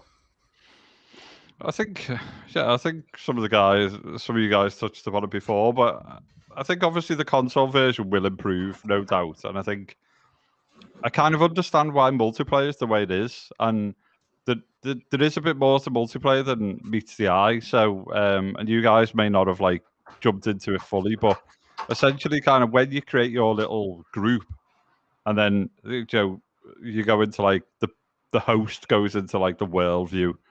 You have obviously kind of like the live weather or live systems thing in the top right, If you go into that, there's almost like 3 multiplayer modes. So there's multiplayer mode where like all players are visible.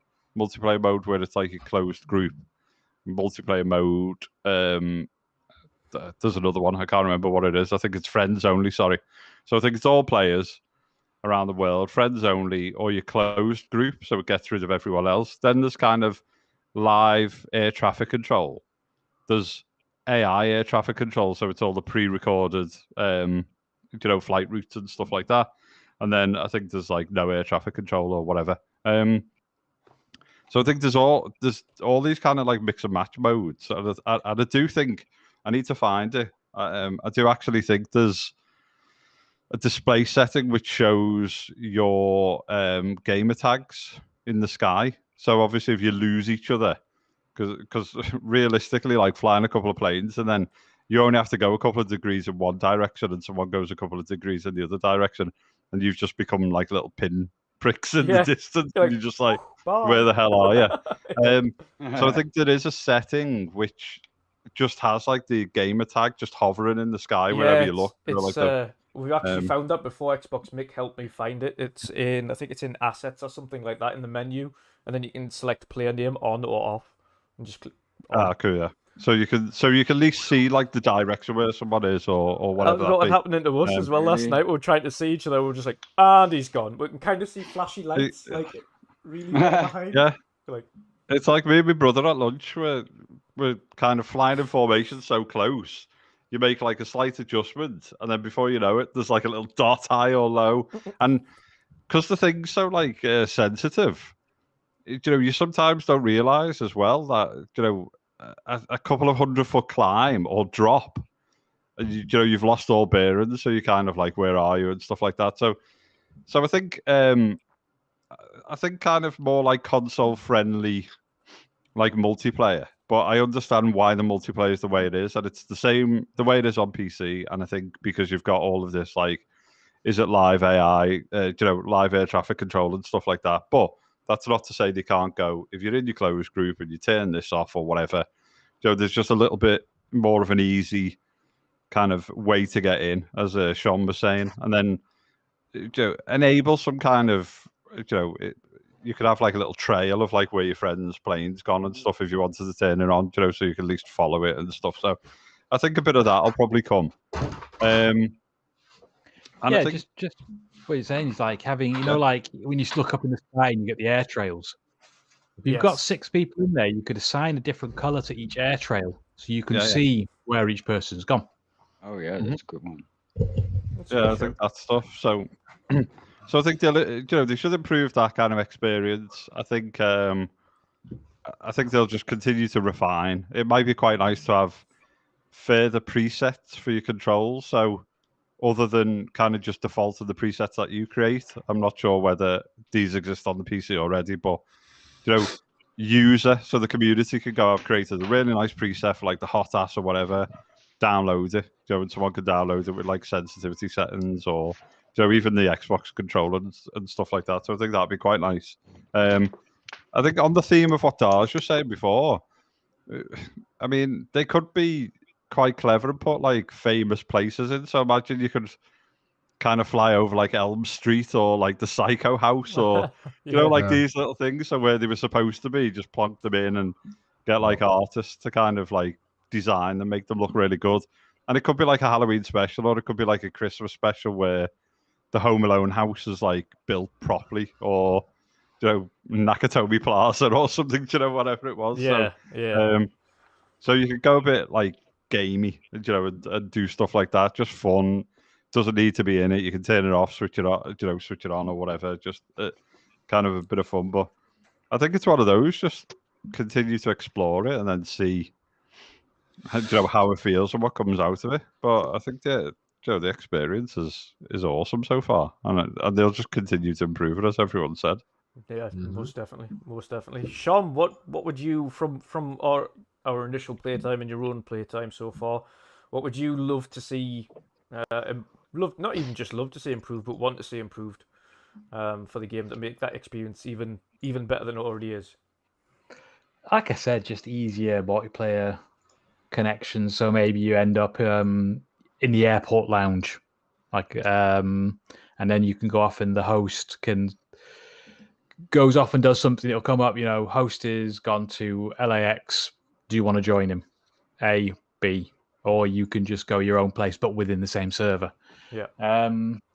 Something like that. And then, just like I said before, better instructions in being able to create, because obviously with the PC, you've got so many hotkeys for stuff. Yeah. An easier way of setting that up and giving you a better way of understanding that for console players. Where it's a case of like you were doing with the achievement for flying with the smart view thing. Yeah. That I had to hold down LB and X to initiate it. So obviously you've got LB and then you've got other buttons you can press. So for your hotkeys. Yes. Yeah. And I think it didn't work as well. Like even changing the hotkeys for Mick, for instance, still didn't work, even though he tried changing it and tried doing certain things. So it seems to be the controller it's not quite working as it should at the moment. So I think maybe he's kind of just refining kind of the experience on controller a bit better for consoles. Because on PC it's a lot different. Like it just works a bit better at the controller. On console it seems. And that's one of the key things that I took away from it as well is I noticed playing on a controller on the PC felt better than playing on a controller on the console, and I was expecting it to be kind of. Someone headbutting or swallowing their mic. Sorry. It's like I saw this thing here on the back, and I was like, I didn't realise it was unmuted. Sorry. But yeah, I was expecting the controller experience to be as good as the PC experience, but it just isn't. It seems to be like the controller experience on the PC is superior to that on the console, which is weird. And like I say, the hotkeys and things aren't quite the same. They don't have the same responsiveness. So I think slight improvements on the responsiveness and the controller layouts and things, more user-friendly controller schemes for console. Is probably my only take from it. The streaming of assets and pop-ins and things like that you're going to get on the game, especially in extremely dense areas. Like, as Darge was mentioning before, it is the entire planet has been rendered in 1-to-1 scale. Like, it's not just a little bit of it's the whole world. So when you get to extremely dense cities where they've literally put pretty much every building in it, like New York City, for instance, you're going to see that kind of texture gradual build up and the assets slowly moving in and buildings popping in here and there. It's going to happen. Of course, over time and when they've kind of improved kind of data streaming and things like that, that'll be less and less, but it's still a vast amount of data being populated at any one time. But yeah, is any additionals before we move on to our next topic? Anyone else? No, I had something before, but it fell out of my grey matter because it's one of those days. So if it comes back, I'll just shout in the middle of whatever the topic is. Oh, it's this. This. I have the same as Shomberlon, if the multiplayer thing, the group thing will be made easier to do. That's the only thing for me at the moment. Yeah. Brilliant. But they have a couple of days, I'm going to play Halo Infinite, so you have a couple of days to fix it. Fix it, Sobo. Yeah, rub it in. Next topic, we will be talking about another game that's done really well so far. And has, I think, again, another game that Microsoft have done extremely well to get on here as a console exclusive, and that is Death's Door. So much so, in fact, that 3 of us here are giving away a copy. Darge has given away a copy already. Chris, I think, is your copy gone already now? Or yeah, it's gone. Yeah. It went a couple of days ago. Yeah. Your copy's gone. And our copy from Midweek Mix-Up is being announced on Sunday. So it's a simple one. It's just follow the Midweek Mix-Up Twitter account, retweet the post, and subscribe to the channel. And on Sunday, a random person that's subscribed and following will win a copy of Death's Door. Of course, I'm going to make sure that's not going to one of them horrendous giveaway accounts that just come on Twitter to win shit and never thank anybody for it. I hope it goes to a decent community member that loves games. Primarily, that's what I'm hoping for. But any bot accounts or anything like that will be automatically excluded and wiped out of that. If it lands on anybody when I do go to do that giveaway, that is a bot account or a giveaway account, I'll make sure it's redrawn because I want to give it to somebody who's actually going to make use of it. So good luck, everybody. Of course, we know. Is it a global competition or Yes, UK? global, and I will ensure that. Yeah, just don't fall into the trap that I fell into when I gifted the winner was in the US and I gifted it on Xbox and then they couldn't bloody retain it. I wish Xbox would sort that out so you could gift to like different territories and stuff. VPN. So long story short, I was going to say you can VPN it as well. Someone. Yeah, VPN. I could be asked for VPN. Knowing my luck, it's like an account which I've had since like the year dot, since like Xbox was in, like, you know, since Xbox's inception, and I'll get banned for like VPN and some shit or whatever. So yeah, in the end, I just transferred the amount via PayPal, and the winner bought it, so Sweet. It was all good. But it would have been nice if Xbox do just sort that. Yes, well, I mean, it's still a step above what PlayStation do, where you cannot gift at all. Yeah. But yeah, it's the only way around it for us. Of course, it's worldwide, and that's just guide the user through VPN, which is just simply using a VPN so it masks them and makes them whatever country we are in, so that they can redeem it and then they can play it on the console. Yeah, they were VPN to the UK. Yeah. Then get banned, so then you've caused an account then we're to all go. good. Well, to be fair though, I mean, discs are region free anyway. So I mean, if they brought their console to the UK, downloaded it, and went over there, they'd still be able to use it. So it's the same stuff. Yeah. It's just the fact that can you just change the region on your Xbox? You can do that as well. Put in the code. You can do that as well. By the way, Marion is saying, speaking of giveaways. Oh yes, I forgot about that. Earlier in the chat, he asked if people love free games. So yes, Marion, go would ahead. You? I forgot about that. So Marion is giving away a copy of Mafia 2 Definitive Edition on Xbox. So I will let him draw the winner in the chat. So when that winner appears, of course, we will give them a huge shout out. Marion, if you want to do the honors and pick a winner for that game. You'll probably get this in about 10 seconds, depending on the delay. Yeah. Delay drum roll. It's me, Marion.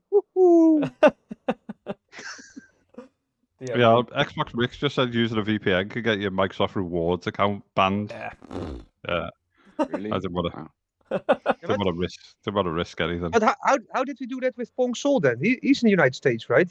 He won a couple. He won of everything. giveaways. Yeah, he's been fine. Yeah. We've had no issues with it so far, and I've given away quite a few games now, and no one's ever had an issue. So, but again, we're lucky. We're lucky, of course, with some of our listeners are UK based as well, so they don't have that issue at all.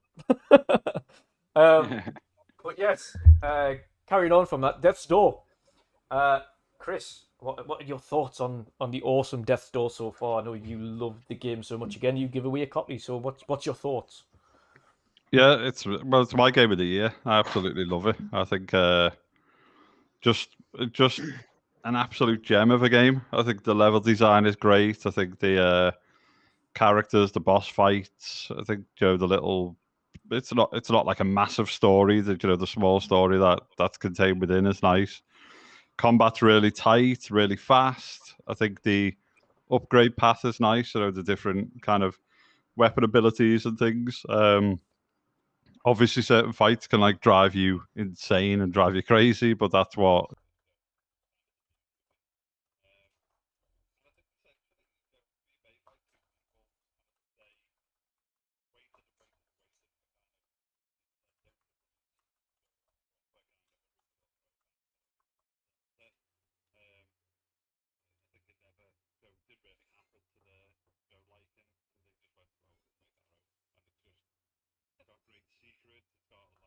Little gameplay mechanics and gems that you kind of find out yourself. I was speaking to a mate of mine today, and he was saying, he only he'd been playing it for like a good few days or since release, and he only just realised about like the sewer system and stuff.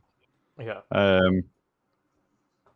So apparently the sound's gone. Is someone saying or no? Sound's still here. Very odd. 2 seconds. No sound. No sound. Sorted. no sound. Someone's put fixed. Sorted. Sorted, fixed now. Oh, it's Okay. fixed. Weird. Yeah, It it's must have fixed. just been a stream issue because the sound was still coming through perfectly fine on OBS, so it must have just been maybe it's a lag or a streaming issue. Sorted. Anyway. Sound. Yeah, so like little gameplay mechanics that open up and little secrets and stuff. So yeah, as I say, mate, I was saying he only just found about like the sewer system last night. You know, where you jump off something high, do a kind of slam attack, and you go underground into the sewers, and it gets you to little kind of secret areas and stuff like that. So just a brilliant game, absolutely stunning game. Yeah, love everything about it. I think it'll take a lot for that to be not as much as I love flight sim and things like that. You know, and I'm looking forward to kind of the Ascent coming out, and I just think that has sort of captured my heart a little bit. So I think it'll be hard to displace that. I think Forza Horizon 5 will be a good shout at it, but I think about kind of like the effort and work's got in, and the fact that it's 2 people, and I think there was like 3 additional kind of like artists who helped them out with some stuff. Phenomenal. That a handful of people have crafted that. Like, music's great. It's just awesome. Ray tracing's lovely in it. You name it. Beautiful game. Yeah, it is, and the music on it is. Buy it. Everyone buy it. Well. Yeah, buy it. Yeah. Buy it or good luck on Sunday. If you don't win it, buy it. Yeah, if you don't win it, buy it. It's awesome. Can I win Sunday, or do I have to buy it? You have to buy it. You have This to is buy it, mate. outside of the panel. This is you're no longer part of giveaways from the channel. Dear me. Next up, Darge baby, what's your thoughts on the game so far? I know you loved it as well. I'm still midway through playing it. Well, probably just over midway, but yeah, just first of all, going back to what Chris said there, like, it's all about perspective. You know what I mean? Like, Asobo and everything, the cloud tech and all that is powerful, but just because these guys, there's 2 guys who've done this.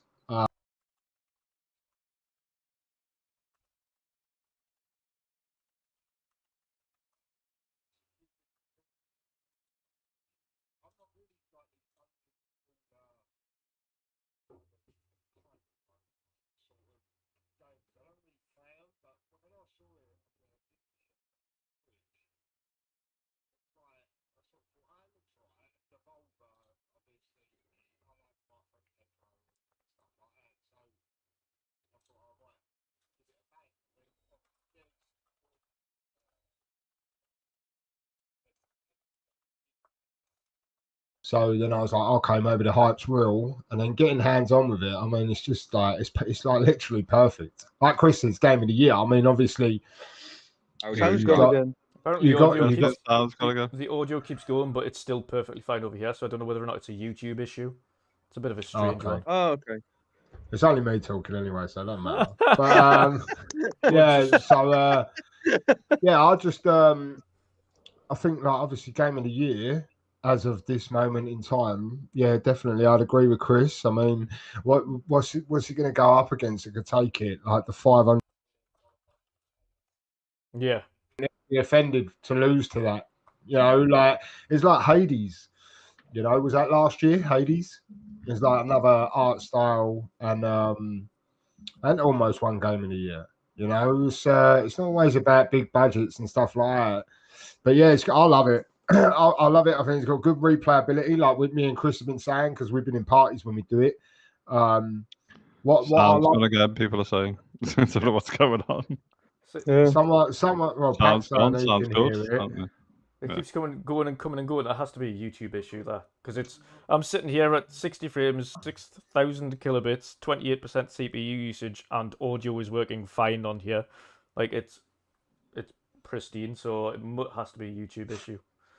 It's so shady. Thank sir. you, Shady. YouTube. It's because you went savage on your mic. It's It odd. Oh yeah, could be that. But I like Mystic Meg. But as yeah, the good thing about the game as well is obviously you got the areas, but it's like once you achieve something in the game, Yeah. you then, like Chris didn't. There was a point where me and Chris unlocked certain things, and Chris progressed through, whereas I went back to the beginning and unlocked those other doors. So Yeah, it's a good game. I'm Yeah. finished now.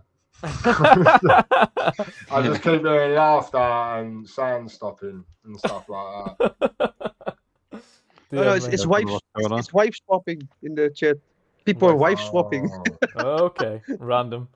Dear me. Yeah. Yeah. Shom, have you played Death's Door? And actually, you have. I know you have. What's your thoughts on the game so far, then? I have, but I've not had real much time to get past the witch's mansion. So I'm still hanging around there. But my initial things, yeah, as everybody else has said, it's an amazing game. The soundtrack. I'm in the part of the witch's mansion where I'm underground. So you've got the tune, the music playing, and then you've got platforms that are raising and lowering down Yes. in sync with the tune. So it sounds like it's part of the tune. Like a Which beat, is really, it's really done. amazing. Yeah, it is. It's really cleverly done.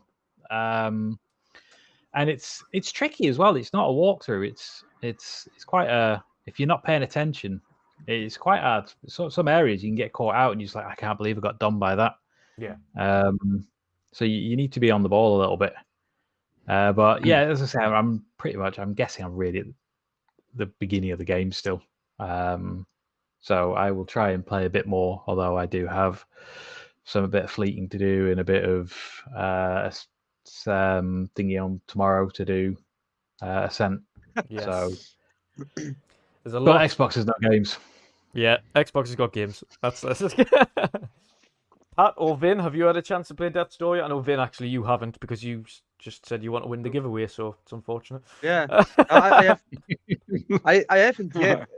Normally, I don't play this type of games. You know, the top side down games like Diablo, or I don't like them. But if you all say it's that good, and I'm looking at the screen constantly because it's running. Yeah, on I've got it on the video. On the podcast on the background. Maybe I'll try it. Chris said it's like only 15 euros or something. Yeah. Yeah, So, it's not very expensive. I'd pay 30 quid for it. It's that good, but it's so cheap. Yeah, it's awesome. But I think maybe I'll try it if it's that good. I saw the guys from Pong Sol and Mev from Xbox Ultimate. They also said it. So maybe I'll give it a try. I can do it. 100% recommended. 100% recommended. Pat, are you in the same boat? Have you yet to play the game? No, not yet.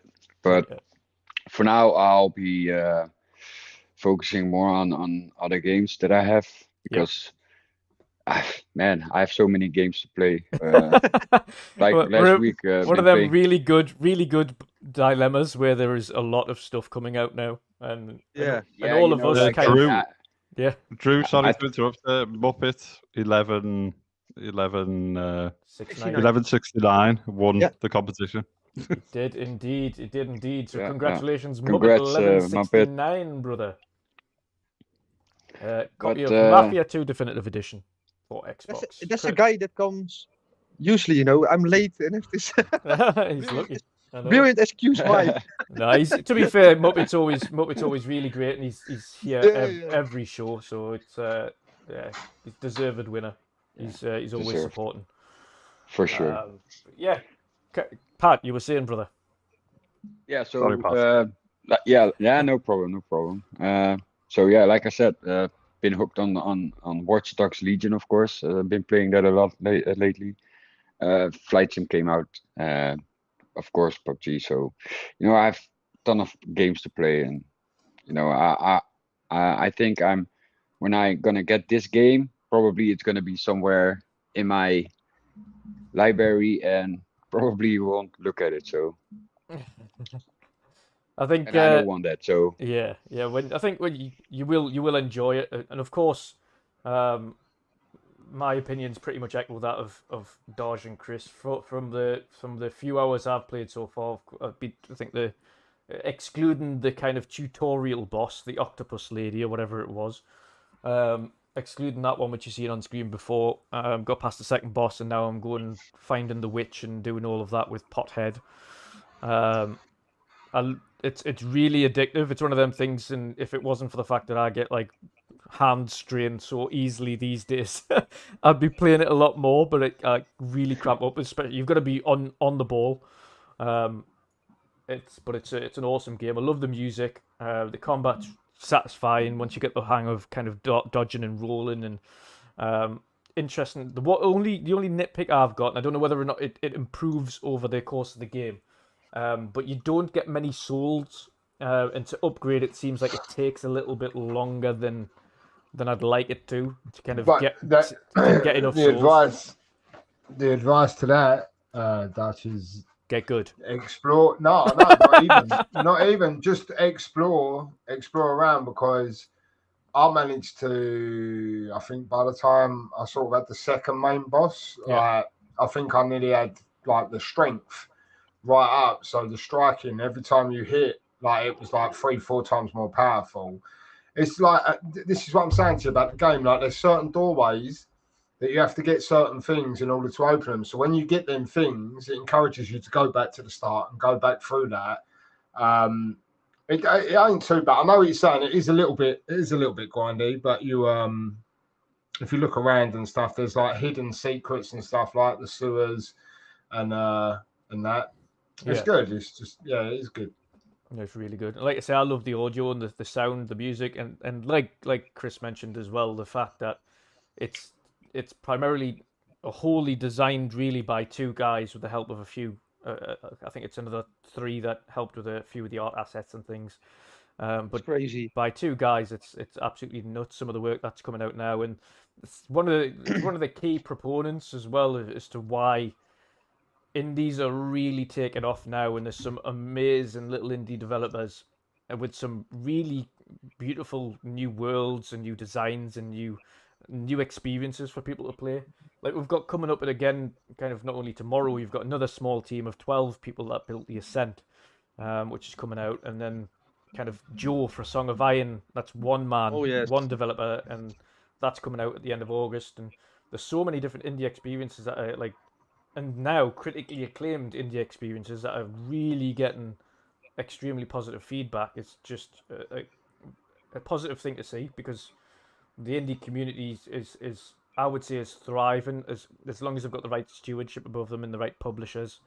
Their games can really take off now, and it's great to see, because games like Death's Door, I mean, 100,000 units already in like the space of a week is massive for a 2-man team. Like they're going to be absolutely over the moon with that. Yeah, brilliant.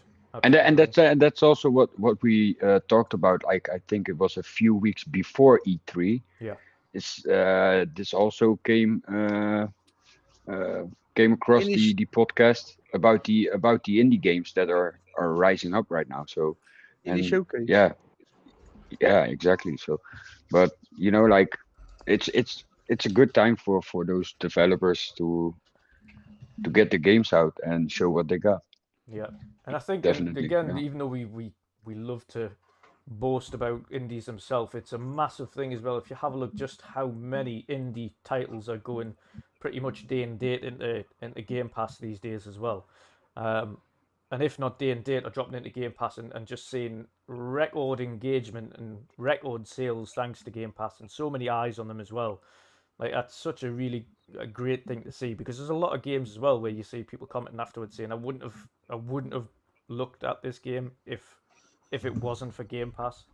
And because of Game Pass, I've went out and then purchased the game to support the developer because I loved it that much. I think this is going to be a reverse version. I'm surprised Death's Door didn't go into Game Pass day one because of it being an exclusive with Xbox. But I think based on the sales performance, I think maybe a few months down the line, maybe even 6 months down the line, Death's Door will probably drop into Game Pass. But I would recommend, personally, I'd recommend going out and spending that little £15 or €16, whatever it is over in your currency. I'd recommend supporting the developer, giving the game a go. I personally think you'll love it. It isn't an easy game by any stretch. I know Chris and that would probably agree as well. There's a lot of kind of learning what you need to do and how to beat things, and dodging and rolling, and when to attack, when not to attack, etc. But it's a good, fun, really beautiful game, and definitely I'd recommend everybody to shout it out, and drop them a nice little sale and boost them up. It's really going to help more games like this kind of come to fruition, Because you've got to think it's also going to inspire more developers to see other indies doing so well. But yeah, if you want a chance to win it, the last option you have, actually it's two options. Collective members, Gamers Watch crew are also doing a giveaway. Go onto their Twitter, follow them for a chance to win. They're also doing giving that away on Sunday, so drop by. You have a chance up till then to get involved in that. If not, of course, follow us. Drop a sub on here, and you'll also be in with a chance of winning a copy of Death's Door on Sunday as well. Last but not least, final topics for today. I was going to touch on the Ascent, but I think we'll leave that till next week.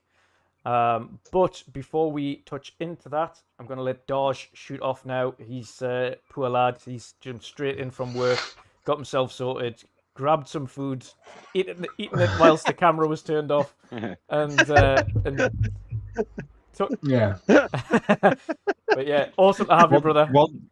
One topic left, and you're bouncing, Darge. One topic left. And I got a bounce, Just mate. I didn't even realise the time because we was talking about two games that I love. I was like, I did say like by 1:45, and it's like 9 o'clock. So yeah, but yeah, no, thanks a lot for inviting me on. It's a shame Dealer's internet. Yeah, he sent us a video before, and he's like even trying to reply to me. It's like taking 5 minutes for the. He sent it, and you can just see the thing just ticking away forever. Yeah. Yeah, they have a lot of that over in America, like outages and stuff. But yeah, it's a shame. It was a shame he couldn't be here, so you all had to suffer with me. But yeah, no, thanks again for having me on. Yeah, hopefully you'll have me back some other time soon. Oh, definitely. You're welcome. Oh yeah, it was nice meeting you. Welcome. It was nice meeting you, Darge. Cheers, mate. Welcome Everyone says that the first time. And Darge, you're also making your resurgence back into YouTube. So if you let people know where they can find you on YouTube as well, brother, as well as Twitter. Yeah, so on Twitter it's at Darge Knight, and on YouTube you can find it at the Darge Knight. Mainly Xbox centric gaming stuff. Was gonna do like advice, tips and tricks sort of thing for flight sim for beginners, but everyone was complaining, so I thought I won't do it, and I didn't record my footage. But yeah, I should have something out. I got a feeling the Ascent's is gonna be received well when that comes at the end of the week. So yeah, I should have something by the end of the week sort of out there. But yeah, so yeah, you can find me there, and thanks again for having me on, guys. Anytime, brother. Anytime. You're welcome back whenever you like. No problem. All right. Sweet, guys. See you later. Later, mate. Have a good one. Yeah, Dutch. Yeah. And then there was the regular panel. Last but not least, guys, like I mentioned, I was going to speak on the Ascent that comes out tomorrow, but I think we will leave that till next week once we've all got our hands on it and had a bit of experience on it, instead of just debating about it again for another week. We know and we've seen two sections of sales news now from conference calls and media, etc. One being from Xbox, again, record numbers, more profits, more engagement, really positive stuff coming out. And likewise, on the sales front for Sony, announcing 10 million sold consoles now. Again, I've said my piece on Twitter, if anybody hasn't seen it already. It has had quite a lot of bites from some of the hardcore. I think I completely missed my point entirely. Yes. Missed it entirely. Went straight over their heads, because I'm actually advocating for more PlayStation players to be able to get their hands on a PlayStation console, not into the hands of scalpers, which are specifically looking more for PlayStations than they are for Series consoles. That is just a fact. We're not naive to the fact that PlayStation is the bigger mindset and always has been. So naturally, they're going to be looking for more PlayStations to scalp to give to people.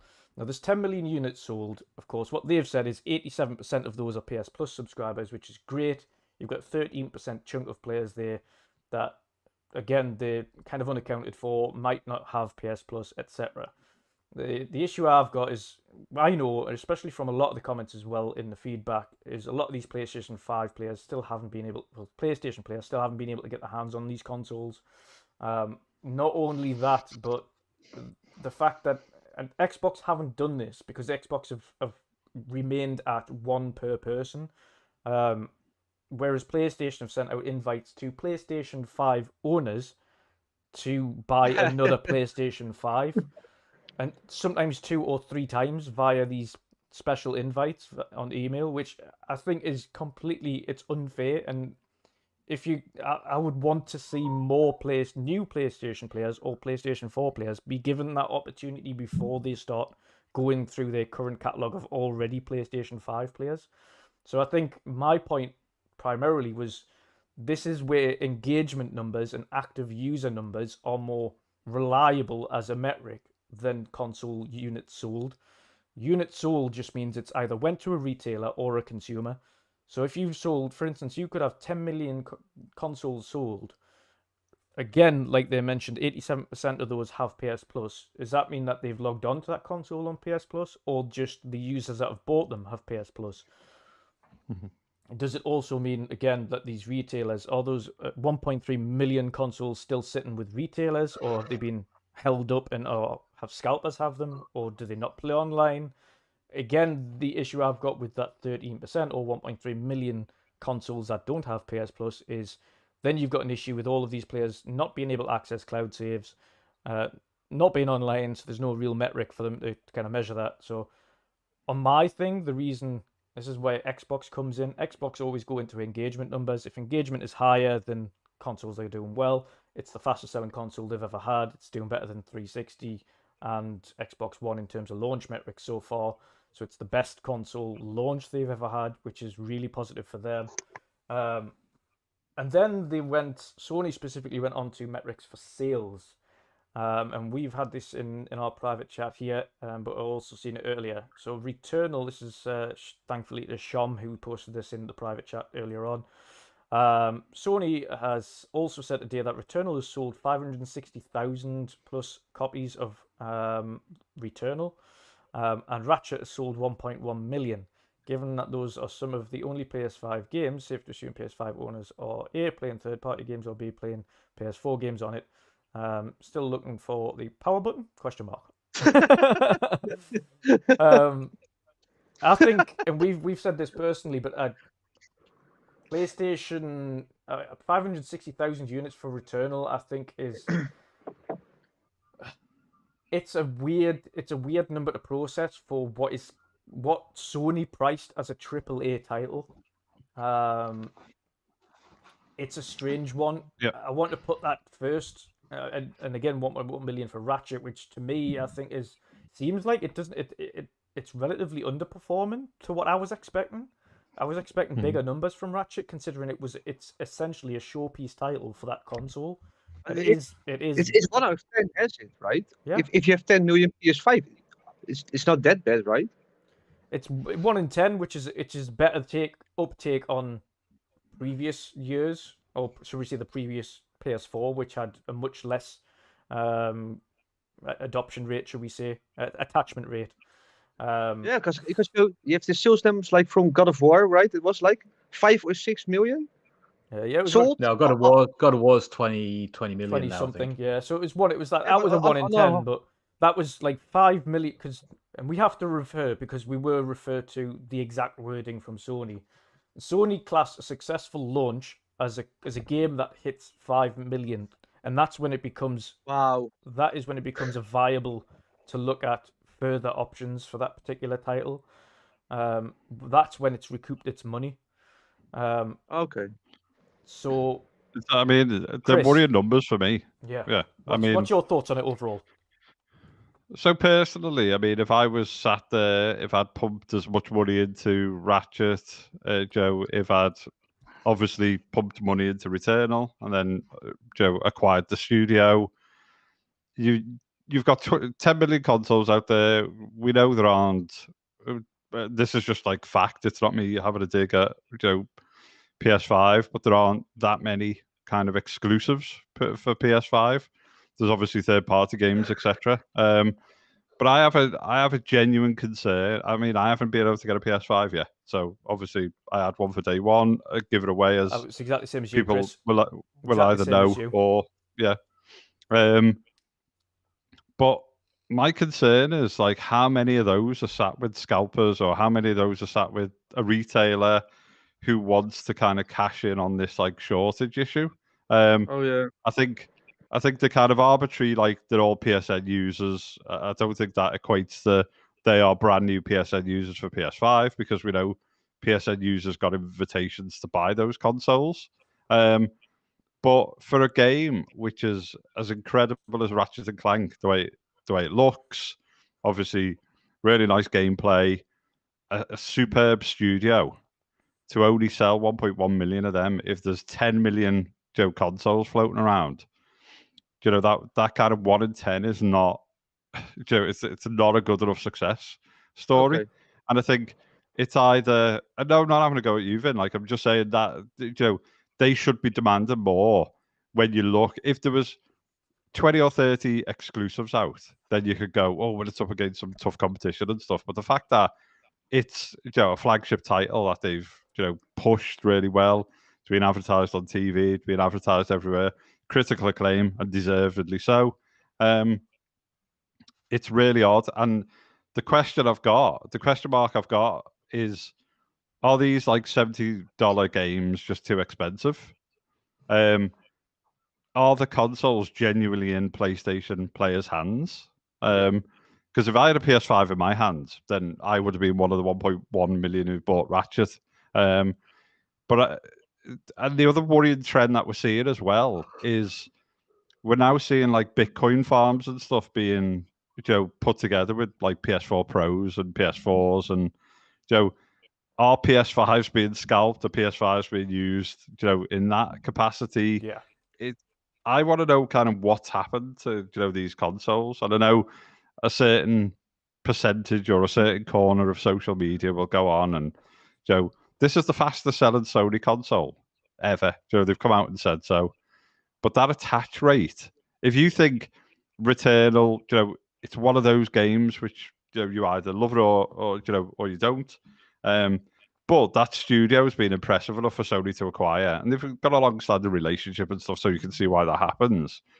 But Death's Door is 400,000 plus copies. It's on a Teals for a two-person studio, and it's just worrying that the price point, is that the worry? Are the consoles in genuine gamers' hands? I would be a little bit concerned about those attachment numbers. And like in my line of work now, so I've got a business, we build platforms, etc., for football clubs and sports clubs always measure their metrics against engagement numbers. Yeah. So they measure against fan engagement, fan interactions. They don't measure on how many tickets does someone sell, how many shirts does someone buy. They measure it on fan engagement. So how many unique visitors, how many recurring visitors, how many people are on that website or app day in, day out, because they automatically will translate to a share purchase, a fan card, a season ticket, a match ticket, whatever. It's engagement numbers, and that's, I think, Microsoft or Xbox's Gamepass to increase engagement numbers. I think is it's, we've said before, it's a winning formula. You've got kind of Sean Layden, not going to knock him. I really liked him at Sony, coming out and saying, I don't know, it's sustainable and this, that, the other. It's already been kind of proven by many people that it's sustainable. Yeah, I would expect to have seen Ratchet at like 3.5 million sold.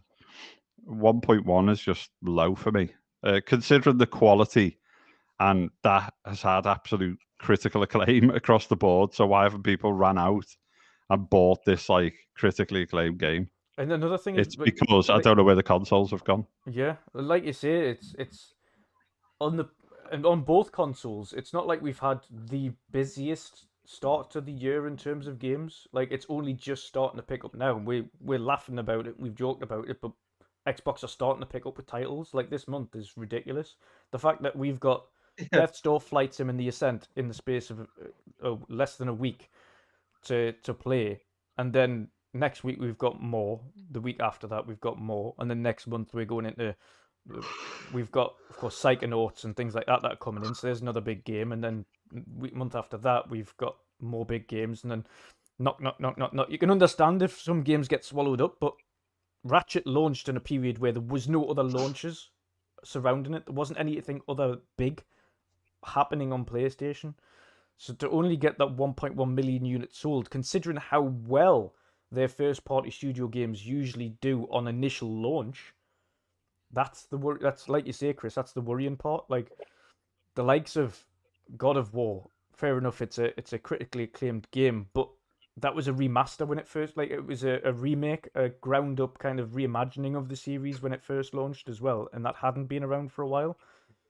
Ratchet is also historically, I think it's got something like 18 titles or something. It's not a game that hasn't been around. It's been there for a while, so you would assume it's got at least the player base to do it. And with 10 million consoles, you would expect at least 2 million, 2.5 million players, say, to take up on it. What do you think that's a bit more of an expectation, Nate, to be around that number?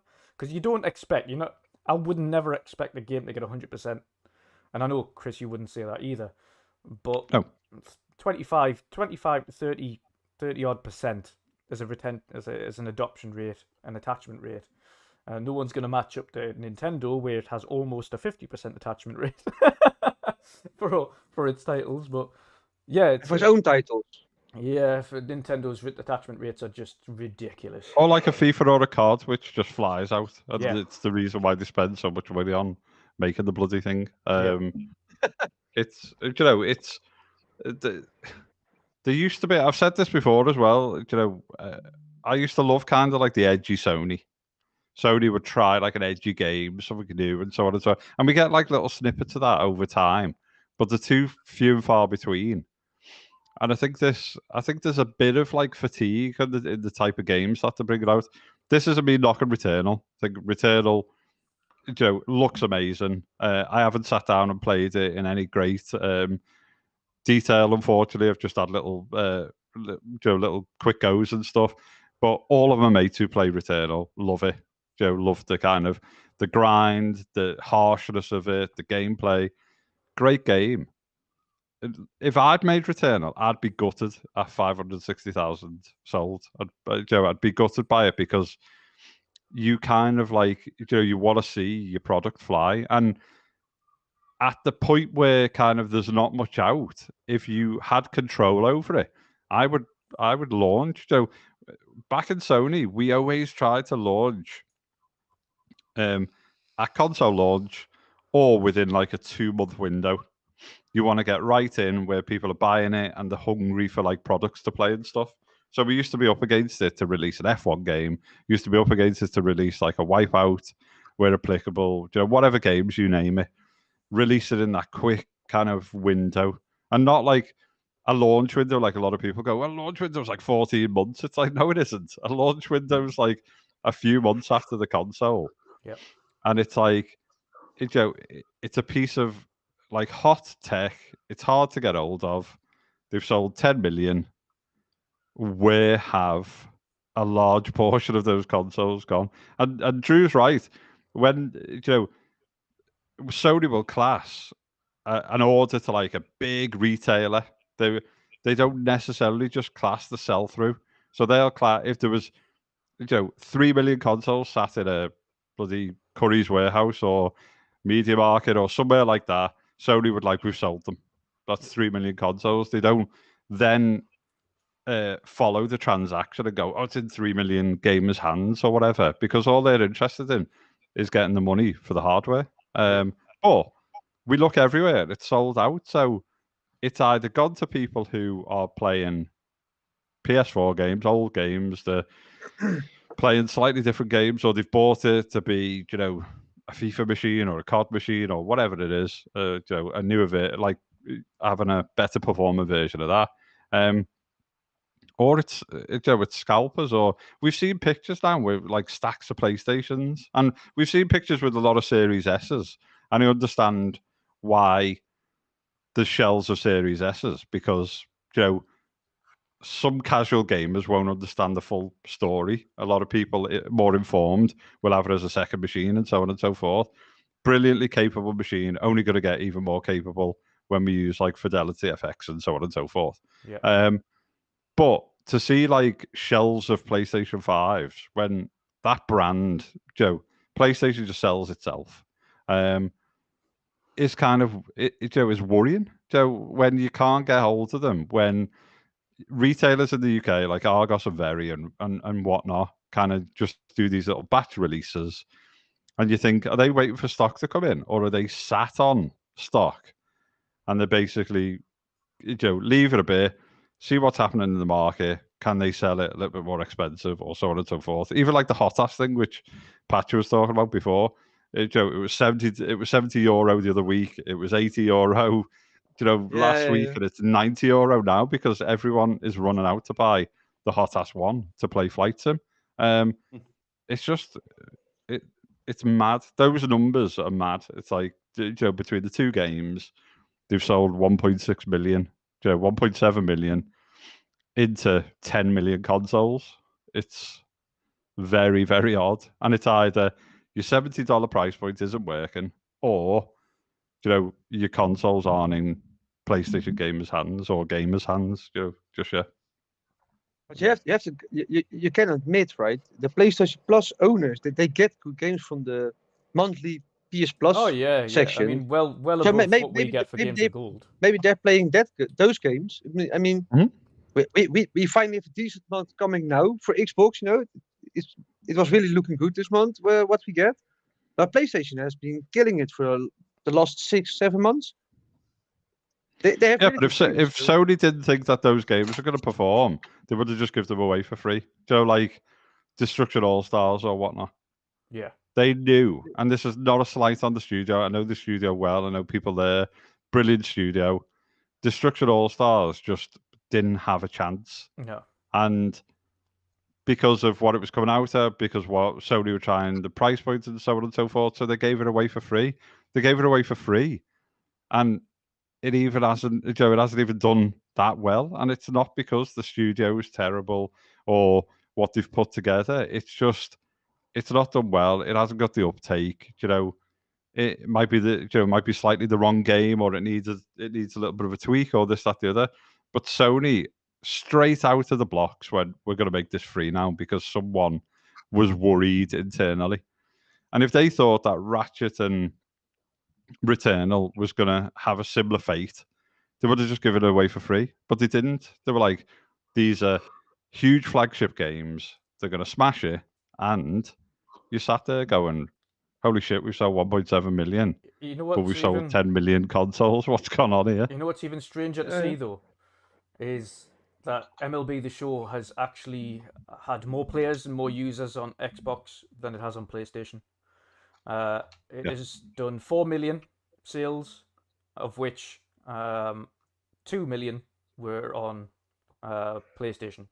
It's the first time it's launched onto Xbox, and in terms of user engagement, the amount of players on PlayStation versus the amount of players on Xbox is higher on Xbox than it is on PlayStation. That's a PlayStation first-party studio. I mean, isn't it a bit logical, right? Because the baseball is very big in the United States, and the United States is also Xbox minded. I mean, come on, let's be fair. It's the same. It also shows but it also shows that Game Pass as a service is extremely viable for games like that. Yeah, I agree with that. It's extreme.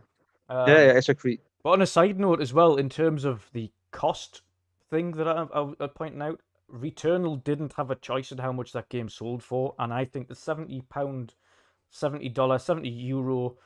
price tag that followed it was simply, it was always going to cause an issue for that game, and it's unfortunate because I think a lot of people said they'd pay 70 for it, but it's their first delve into a AAA title, and I think it was unfair to price it like that. And if you have a look from the views of a casual gamer, and this isn't a slight at PlayStation players, But PlayStation as a console is very much the mindshare console, i.e., it is covered by the casuals primarily. It has always been the first and foremost. If you speak to anybody, anybody's mother will say, "Get off your PlayStation," even though you're playing on an Xbox. They won't say, "Get off your Xbox," because they don't know. It's just one of those mindshare things. It has been like that way since the PlayStation come out, and because it's been out longer than Xbox, it has mindshare. It has more players on it that have always just known PlayStation, so they'll always just buy PlayStation. So seeing a £70 price tag on a game like Returnal and just think like the casuals don't like, and I've spoke to quite a few who have just got PlayStation, and I keep going, "Oh well," and they're asking me, "So what games are out now that are really good that you'd recommend?" I went, "Oh well, Ratchet and Clank's really good. You might like Returnal." And they were like, "What's Ratchet and Clank?" And I have a look at it and I go, "Nah, it's not for me." That have we got anything a bit like Fallout? Have we got anything like Call of Duty? Or was it? Well, obviously you've got your Call of Duties, and you don't have Fallout. Yeah. Like you don't have the new Fallout that's gonna come out, but you can play Metro Exodus. That's kind of like Fallout, or you can play Fallout 76 if you want to play an online version. But no, you're not gonna have Fallout because it's now with Xbox. But if you mention first-party games to a casual PlayStation player, they don't. The vast majority of the time, they don't care. They don't want that stuff. It's only the diehards that invest, and if the diehards aren't investing initially, especially these 10 million, because you've got to take the vast majority of these 10 million people are people that were waiting for this console to come out. These are day one buyers. So if the day one buyers aren't investing in the day one release titles, that is a concern. It's 1.1 million. Yeah. You know what I mean? That's the way we look at it. If it's later on in the generation, you've sold 100 million units, like PlayStation did last gen, 120 million, and you're selling through 5-6 million, it's then a concern. If you're selling through 10, 15 million at that point, that's kind of an expectation level for that user base. But the initial opening 10 million users are pretty much your hardcore kind of PlayStation players. But Shom, what's your thoughts on those statistics that have come out there? I mean, I get where Vin was coming from. It does look 10% for a game looks okay, but I think Chris is bang on, especially with like prices and things like Ratchet and Clank. Crank. I'm tired. It should be doing numbers. It really should. It doesn't matter that they've sold 10 million. It's a big enough brand to be carrying itself. And like they say, the first month is where you get the majority of the sales from. Yeah. The longer people wait to get their consoles, the more games come out, the less they're going to be able to spend 70 quid on a new game. They're not going to be able to go, well, God of War, Horizon, Forbidden West. Oh, let's pick up Ratchet as well. They'll get the latest and greatest. So I can't see them doing much more than that. Maybe they'll reach the 1.5, maybe 2 to peak out at, but that's after a couple of years, and maybe a couple of sales. Yeah, I think so. I personally think this £70, because people have got to really realize this, and especially to anybody in the US that kind of needs to understand the way that currency exchange, well, doesn't quite or forgets currency exchange, but £70/€70 compared to if you convert that into dollars, that's $93. We're not paying $70 like you are. If we were paying $70, that would be £50 to us. It's an entirely different thing. Then you translate that over to Canadian dollars, that becomes 110 for a new release. $110 in Canadian. That is obscene.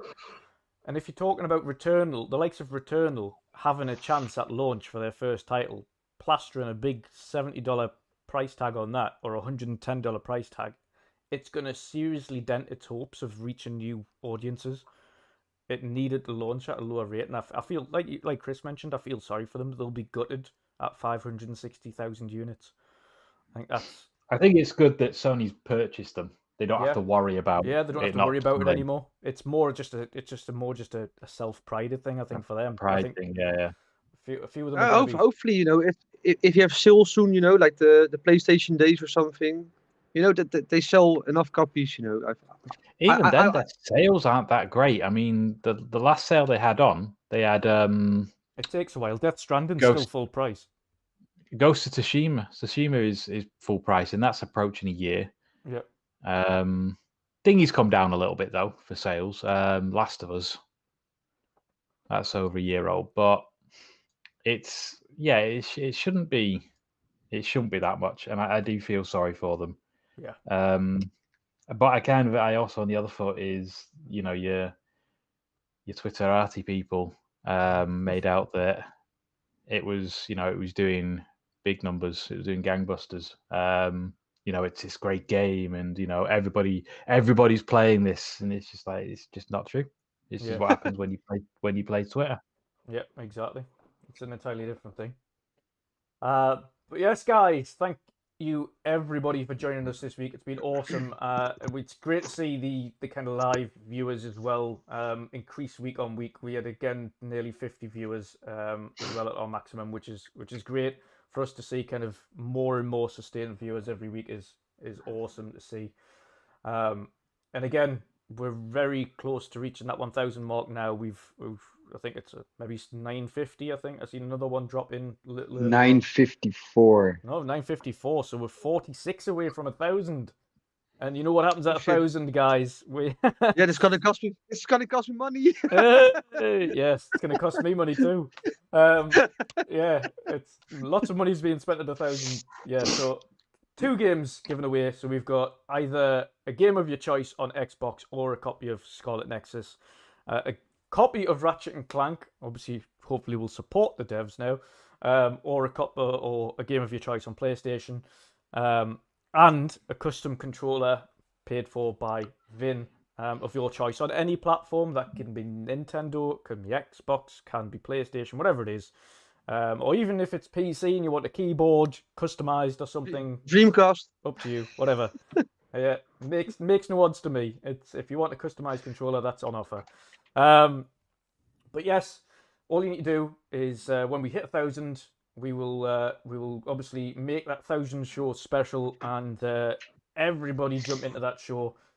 We will make sure that we pick 3 awesome winners from the community, and you all deserve it. Thank you so much for helping us get this far so far.